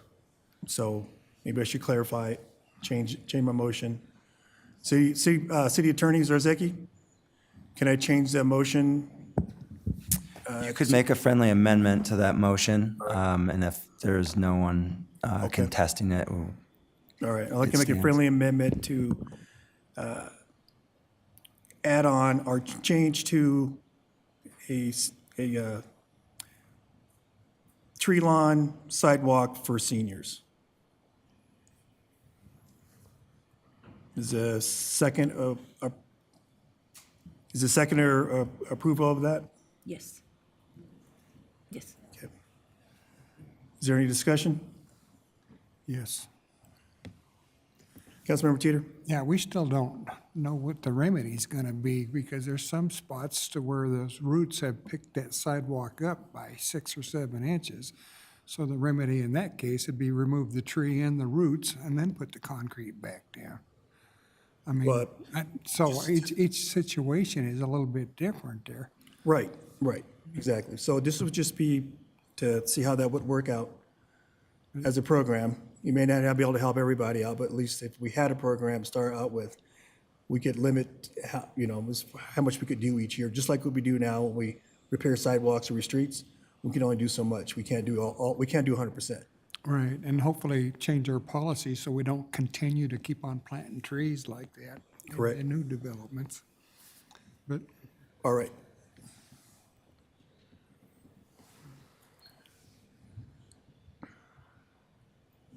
Okay. Your vote is now open.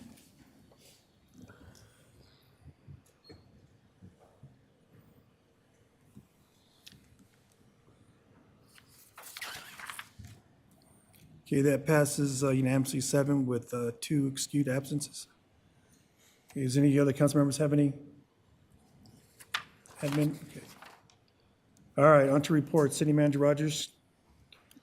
Thank you, Mayor. We're going to start first with the upcoming council agenda for May 5th. I'll wait for Mr. Gibson to pull that up.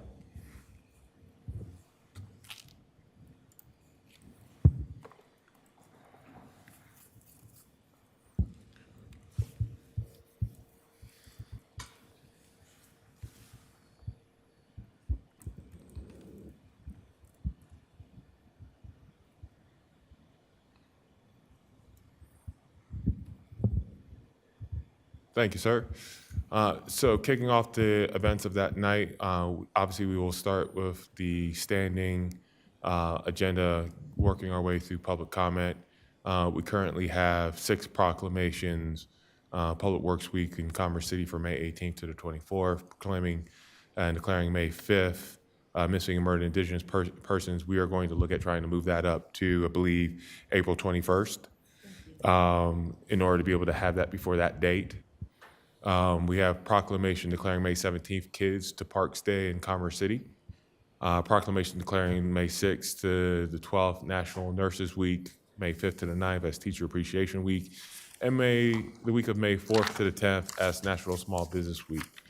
We will have our standing oil and gas monthly update. Moving on to consent agenda, we have ordinance 2666 that was heard on first reading tonight. We have ordinance 2674. Which will be heard first reading April 21st with Vera Mobility.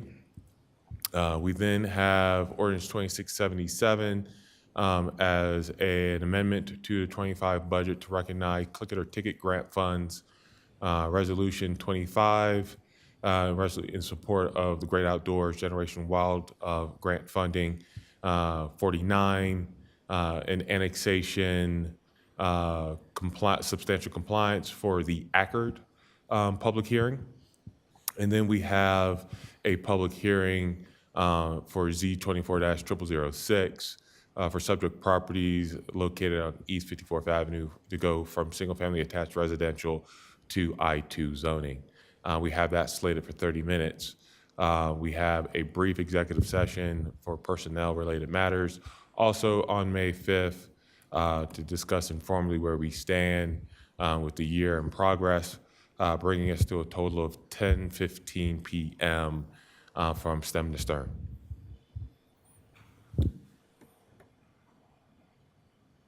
Any questions on May 5th, Mayor? Any Council. questions? Thank you. Okay. Moving along, Mayor, into my report out, couple of items just to share with you. I would like to congratulate two members of our Public Works team. They have just finished their testing and are now international, I want to make sure I get this right, International Society of Arborists. So we have two certified arborists on staff. So congratulations to our Public Works Yes, team for that.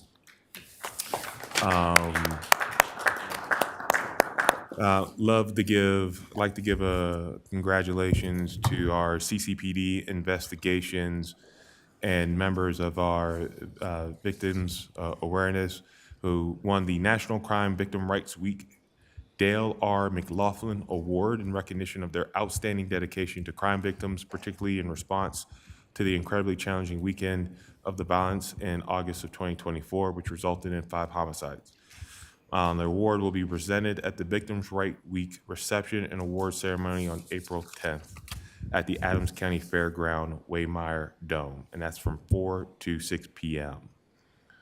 Would also like to just give a acknowledgement to the Adams County Mayors and Commissioners Youth Awards that were held on March 27th. The city hosted the annual event at Bison Ridge Rec Center. This year, 8 individuals who have risen to meet challenges while maintaining a positive attitude, serving as a role model for other teens, were recognized between the grades of 6 and 12 and up to 20 years of age to overcome personal adversity. So congratulations. I know we had a handful of council members there present as well to help celebrate that moment. And then lastly but not least, in a couple of weeks, we will be eagerly anticipating the Business Appreciation Awards that will be held Wednesday, April 23rd. We are currently working through a video feature and interview in preparation for that awards breakfast. So with that, Mayor, that concludes.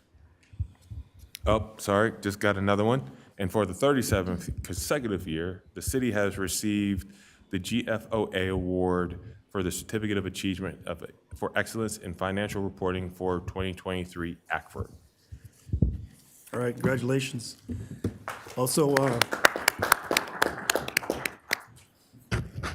City Manager Rogers, you didn't talk about the conference you attended, and Yes, thank you for you that, want to shout Mayor. out that to your. Yeah, I know I sent a shout out to you all on council, but I'd like to give a shout out to the planning team.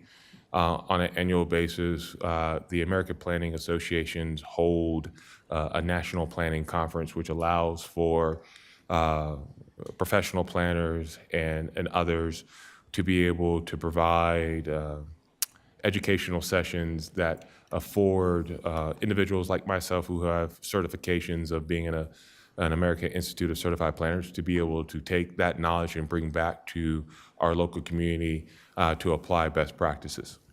It is not common and this year that conference was held in Denver. It is not common for municipalities outside of the host city to receive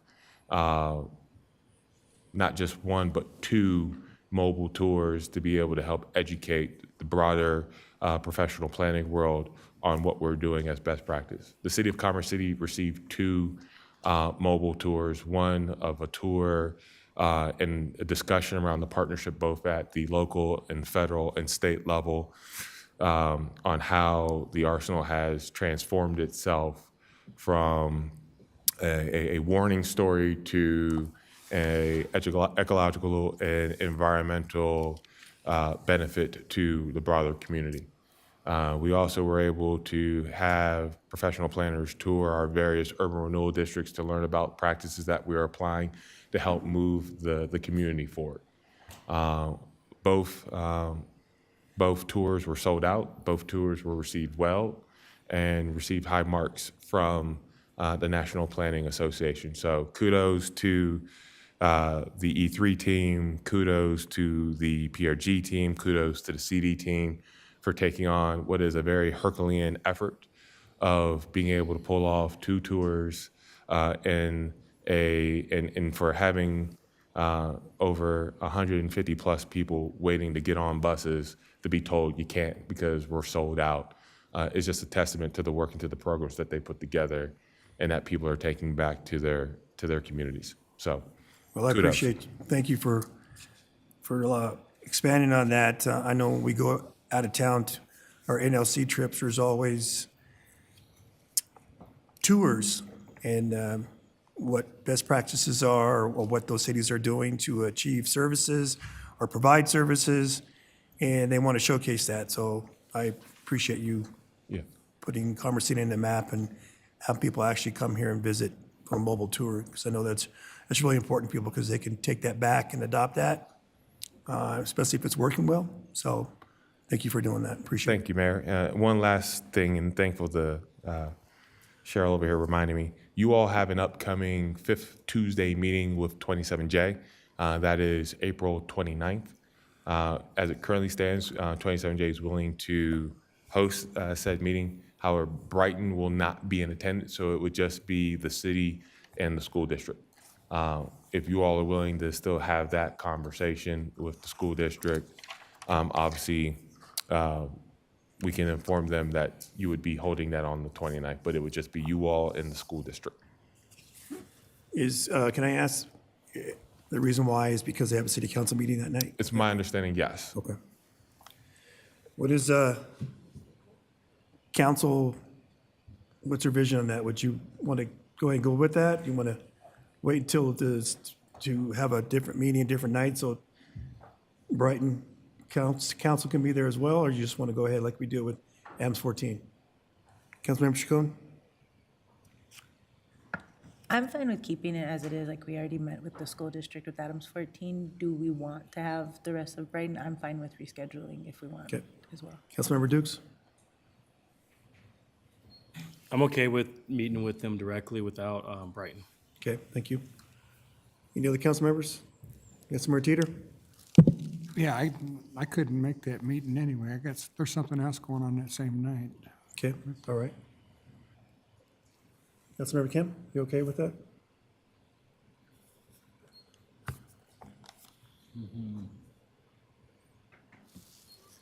I will not be able to attend that night. And by the way, Florida won. Thanks for spoiling that, mister. Councilmember Douglas? Yeah, I'm fine with keeping it. Thanks. And my only ask is I'll be out of town if I could attend that meeting by Zoom. Yeah, we will convey that to them, Mayor, and see what they can do. All right, appreciate that, thank you. All right, City Attorney Zarzaki. Just one item. So you may have noticed that the ethics code was pulled from this evening's agenda. It's now rescheduled to be before you for first reading in 2 weeks on the 21st. That was for practicality of keeping tonight's schedule within the confined timeline. That's all. Okay, thank you. Any other council members wish to make a report? Councilmember Douglas. Thank you. So just two things. I attended a meet and greet with the new principal for the Adams 14 junior high.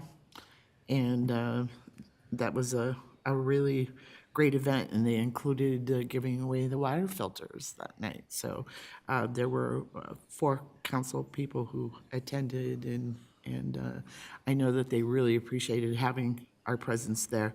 And then right after that, I went to the Youth Commission meeting, and boy, I'm going to say our Youth Commission is just amazing, and they're doing great things. And because Councilwoman Chacon had been at the Adams 14 event, she was invited to sit in on the Youth Commission, and I think they really appreciated having her there. So that's all I have. Thank you. Thank you. Councilmember Kim? Yeah, thank you. Just a few questions, actually. So for Mr. Rogers, I know tonight we had a conversation from 2 of our residents there, Ms. Valdez and Mr. Rogers, Keith Rogers. I just got a couple of questions on here that I wanted to get addressed. First and foremost, Mr. Rogers had mentioned getting drones in the city. Do you know when we're supposed to get that? Yes, so we've been working feverishly since the beginning of this year. We're actually having a kickoff meeting this week with the vendor, and we think they're about 45 to 60 days thereafter, we'll be able to start testing the drones out. So, I would say cautiously, end of Q2, beginning of Q3, when we'll have that in place. And then the other question I had is regarding potholes. Can you identify as far as how many potholes have been filled, and as far as to his specific comment between 60, I think I wrote 68th to Highway 85, do you know where we're at with that? To include, I guess, the project that's currently, you meant, I think there's a project going on right now as far as with that area? Yeah, there's completion or construction completion or shortly there to be of construction of Colorado Boulevard between 68th and 70th Avenue. With respect to your first question about potholes, last week Public Works did around 160 plus potholes using 3 cubic tons of cold mix, just because of the temperature. I can't speak to where those potholes were fixed because that was citywide. We'd have to get a specific list of where Okay. they may have attacked. Copy. And then also, Ms. Valdez had mentioned, I guess, something about a shift change. Can you clarify what she meant by that? She mentioned something about a shift change as far as with CCPD. Can you clarify that? Yes, so unfortunately don't have specifics because that came from AdCom. Obviously, those are not our direct dispatchers. So we have in the past have heard that certain communications are not necessarily germane to what actually is occurring per our operations. And that's a conversation that I know the chief has with AdCom when he meets with them to provide feedback. But when speaking with the chief to get a better understanding of when Ms. Valdez had made her comments, there was no shift change that had occurred. It was just working other calls. Okay, and then finally, regarding, I just want to give a huge shout out to CCPD and obviously, most importantly, the residents of Commerce City regarding the ATV victim and the fact that you had two folks that were trying to run them down. Having residents as far as to provide who the individuals were was, in my opinion, I think was very instrumental in solving this case. So huge shout out to the residents who was able to identify who the suspect was, and obviously to CCPD for doing an outstanding job. That's all I've got there. As far as a couple things that occurred, I'll have to come back around the second time around. Is I did attend the Veterans Commission meeting. We talked about as far as what exactly we're looking at trying to do moving forward. One of the things I did mention was telling Tim Kleeman to maybe get with the city with regards to potential policies that may be happening at the state or even federal level that might be impacting military veterans to where we can actually get that information out to military veterans. So that is more to come on that one. Councilmember Kim, you can go ahead and complete your report. Thank you. On Thursday, attended the boutique event. Actually, got a chance to meet the new junior high teacher that will become the new junior high teacher for Adams 14. Principal, sorry, thank you. And then, of course, Youth Commission meeting as well that evening. Youth Commission is looking to have some form of a town hall event, I believe that's going to occur.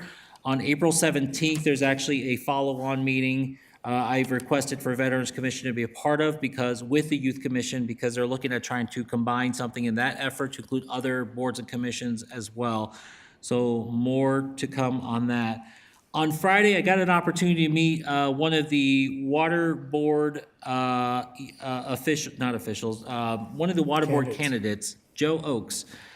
Great guy overall. I think he has the best interest as far as what he's looking at to do within Commerce City. Also going to be meeting with the other individual this Friday, Keel Canterbury, who they both reached out to me wanting to chat with me. One more thing before I forget, developer Mark Bush, him and I are going to meet up tomorrow evening. I just want to make sure that people are aware of that. 2 minutes, just 2 moments. That's all. Thank you.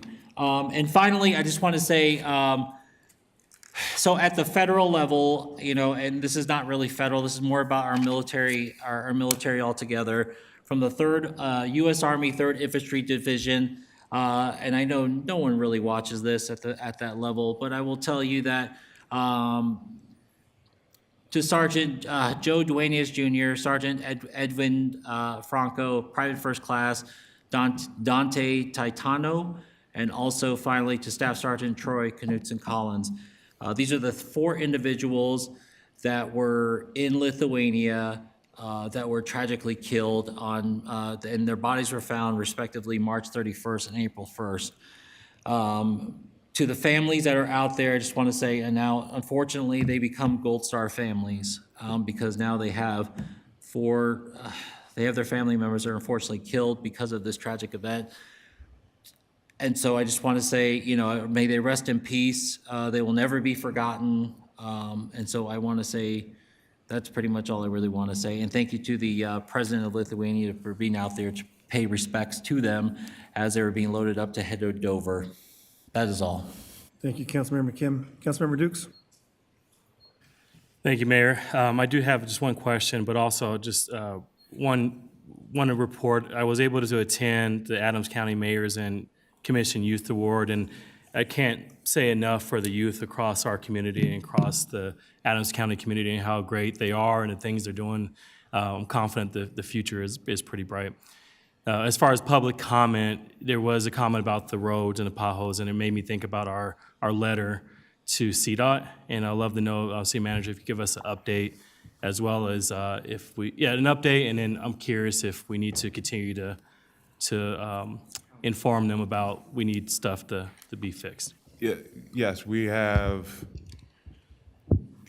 continue to try to make headway with CDOT on potholes and other issues within rights of way under their control. It is still to be determined on when we will experience some resolution to that.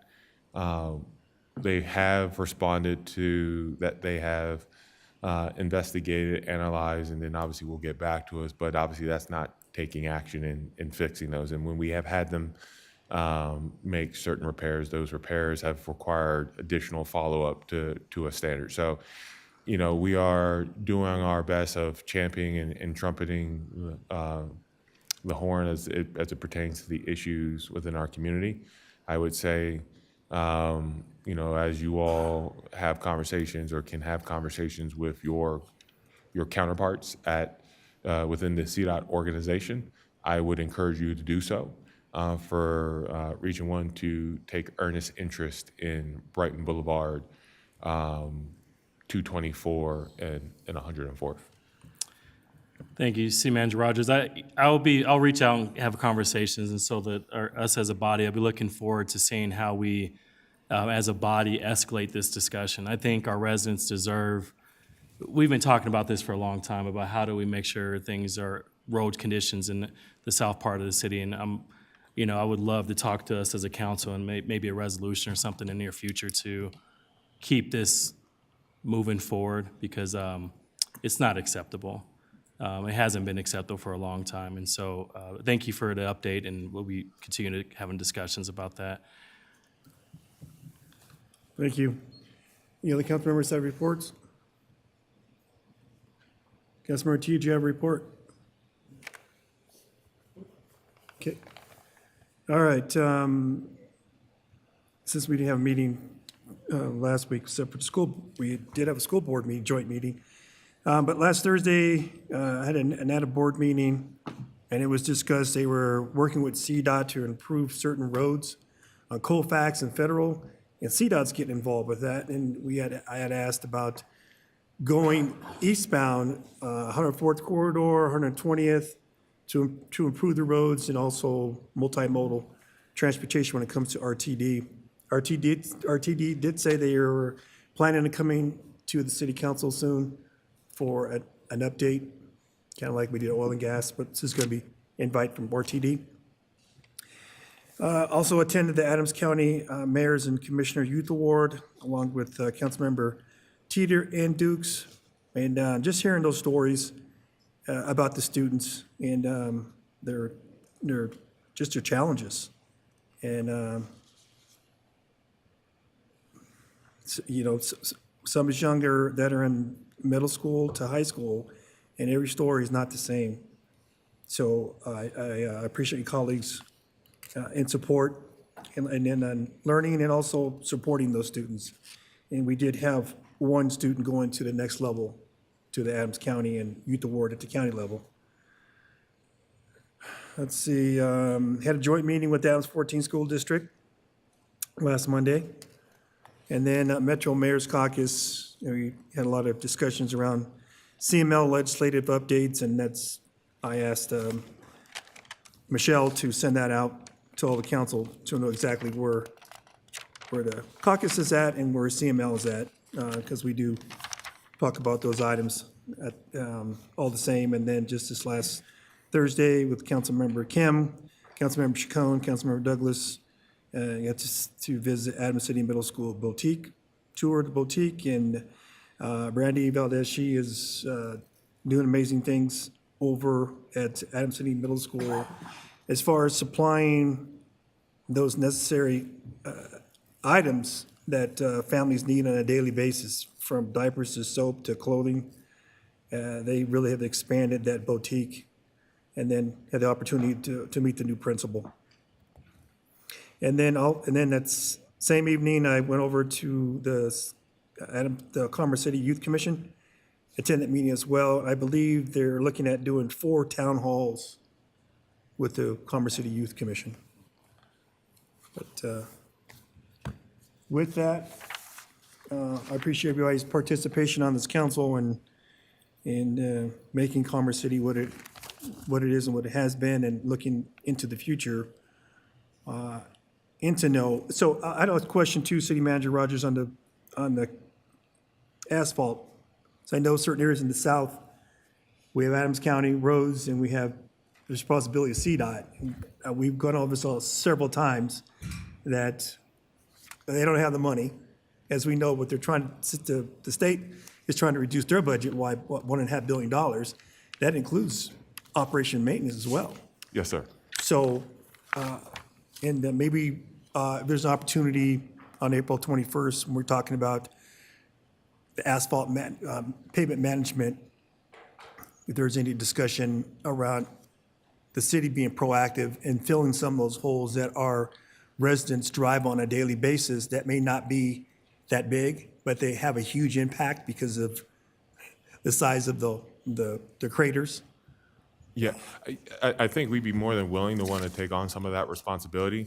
I think we obviously want to get an agreement in place first to protect ourselves from any potential liability that another city may want to claim against us for, or not city, municipality or governmental entity that they would want to claim against us for not repairing the roadway to their preferred standards versus what we do. And like I said, that is something that we have engaged with CDOT and others if we're not getting a timely response to the issues that we've raised. That's also hanging out there, I think, on April 21st. It's an absolute appropriate question for us to ask about where we stand with that IGA with CDOT in the main right now. Okay, I appreciate that. All right, Councilmember Douglas, did you have one more thing? Yeah, I just wanted to let everybody know that they did a news story on the family that lost their home in a fire. They have 9 children. One of the things that stood out was when they interviewed the mom. She talked about how much they love this community and they love living here and they want to remain here. So if anybody can help out in any way, I know they have a GoFundMe set up, but you can also reach out to Brandy Valdez, and she has direct contact with them. But yeah, it warmed my heart. They've lived here for a number of years, and they love it here, and just because they love the community. And so we want to reach out and help them as much as possible. And I had thought about that when mentioned the boutique. So do reach out to Brandy or look for the GoFundMe. Thank you, Councilmember Douglas. Councilmember Teeter. Yeah, the only thing we missed was we had a town hall meeting with Gabe Evans. that we got to listen in on here a couple weeks ago. And it was just very, very informative, I thought. Thought he did a great job representing our area. That's all. Thank you. All right, on to executive session. Tonight, there are 2 executive sessions. I will ask for a motion and vote on each separate session separately. I need a motion and a second to enter an executive session pursuant to CRS 246402, parentheses B, for conference with the attorney for the purpose of receiving legal advice related to collective bargaining process for Fraternal Order of Police Lodge 19 FOP pursuant to CRS 24-6-402E. Let me talk here tonight. E and I to determine position related to matters that may be subject to negotiation, to develop strategy for negotiation, to instruct negotiations with respect to the prospect of the city joining the Fire and Police Pension Association of Colorado and the impact such as upcoming collective bargaining negotiation with FOP. Is there any discussion? Councilmember Teeter. No, I was going to make a motion. That's what this is. Sorry. You second on that? You make a motion? I'll make that motion. Councilmember Dukes? Yes. Second. Sorry, I get ahead of myself. All right, any discussion? Okay. The motion on the floor is to enter into executive session pursuant to CRS 246402, parentheses B, for a conference with the attorney for the purpose of receiving legal advice related to the collective bargaining process for the Fraternal Order of Police Lodge 19 FOP pursuant to CRS 24-6-402, parentheses E and F, to determine the position related to the matter that may be subject to negotiation, to develop strategies for negotiation, to instruct negotiators respectfully to the prospect of the city joining the Fire and Police Pension Association of Colorado and impact of such upcoming collective bargaining negotiation with FOP. I will ask the clerk to take a roll call vote. Your vote is now open.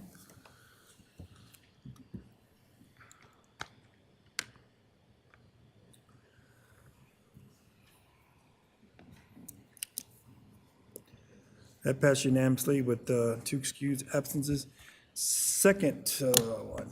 I need a motion and second to enter into executive session pursuant to CRS Section 24-6402, parentheses 4 F and I, for discussion of personal matters regarding city manager and CRS Section 24-6402, parentheses 4 and B, for the purpose of receiving legal advice pertaining to the same. Councilmember Kim. So moved. Councilmember Teeter. Second. Okay, any discussion? Councilmember Kim. Disregard, no. Okay. All right, the motion on the floor is to enter into executive session pursuant to CRS Section 24-6-402, parentheses 4 F and I, for discussion of personal matter regarding the city manager and CRS Section 246-402, parentheses 4 and B, for the purpose of receiving legal advice pertaining to the same. I will ask the clerk to take a roll call vote. Vote is now open.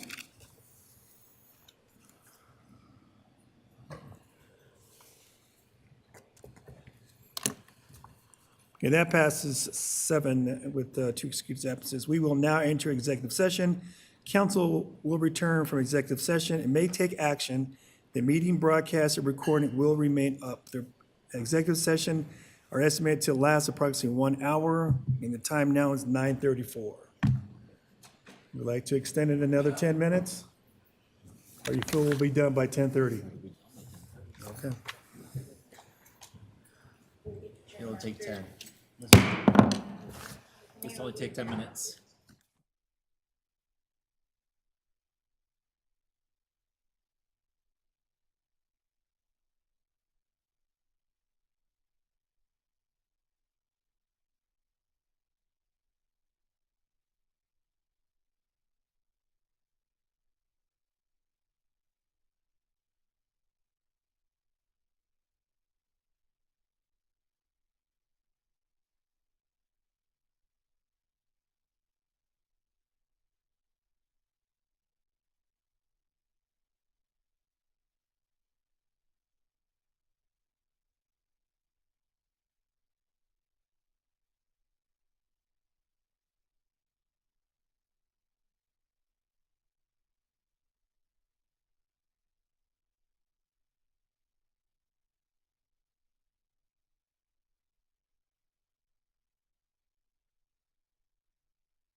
Okay.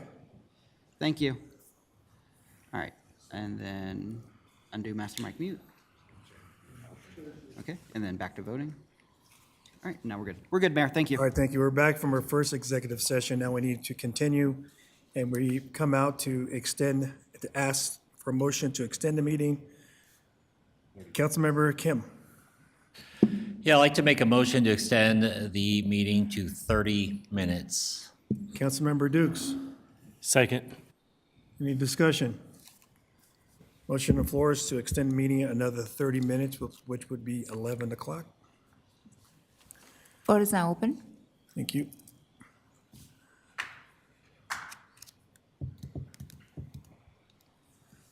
That passes unanimously, 7 and 2 excuse absences. See you soon.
And we're live, yep. No, we're not. Kim says no. We're alive, though. Aren't you We're alive? alive. No, Aren't you I'm not alive? alive. I'm tired. All right, thank you. Thank you for your patience. The time is 10:56, and seeing no further business, this meeting is adjourned.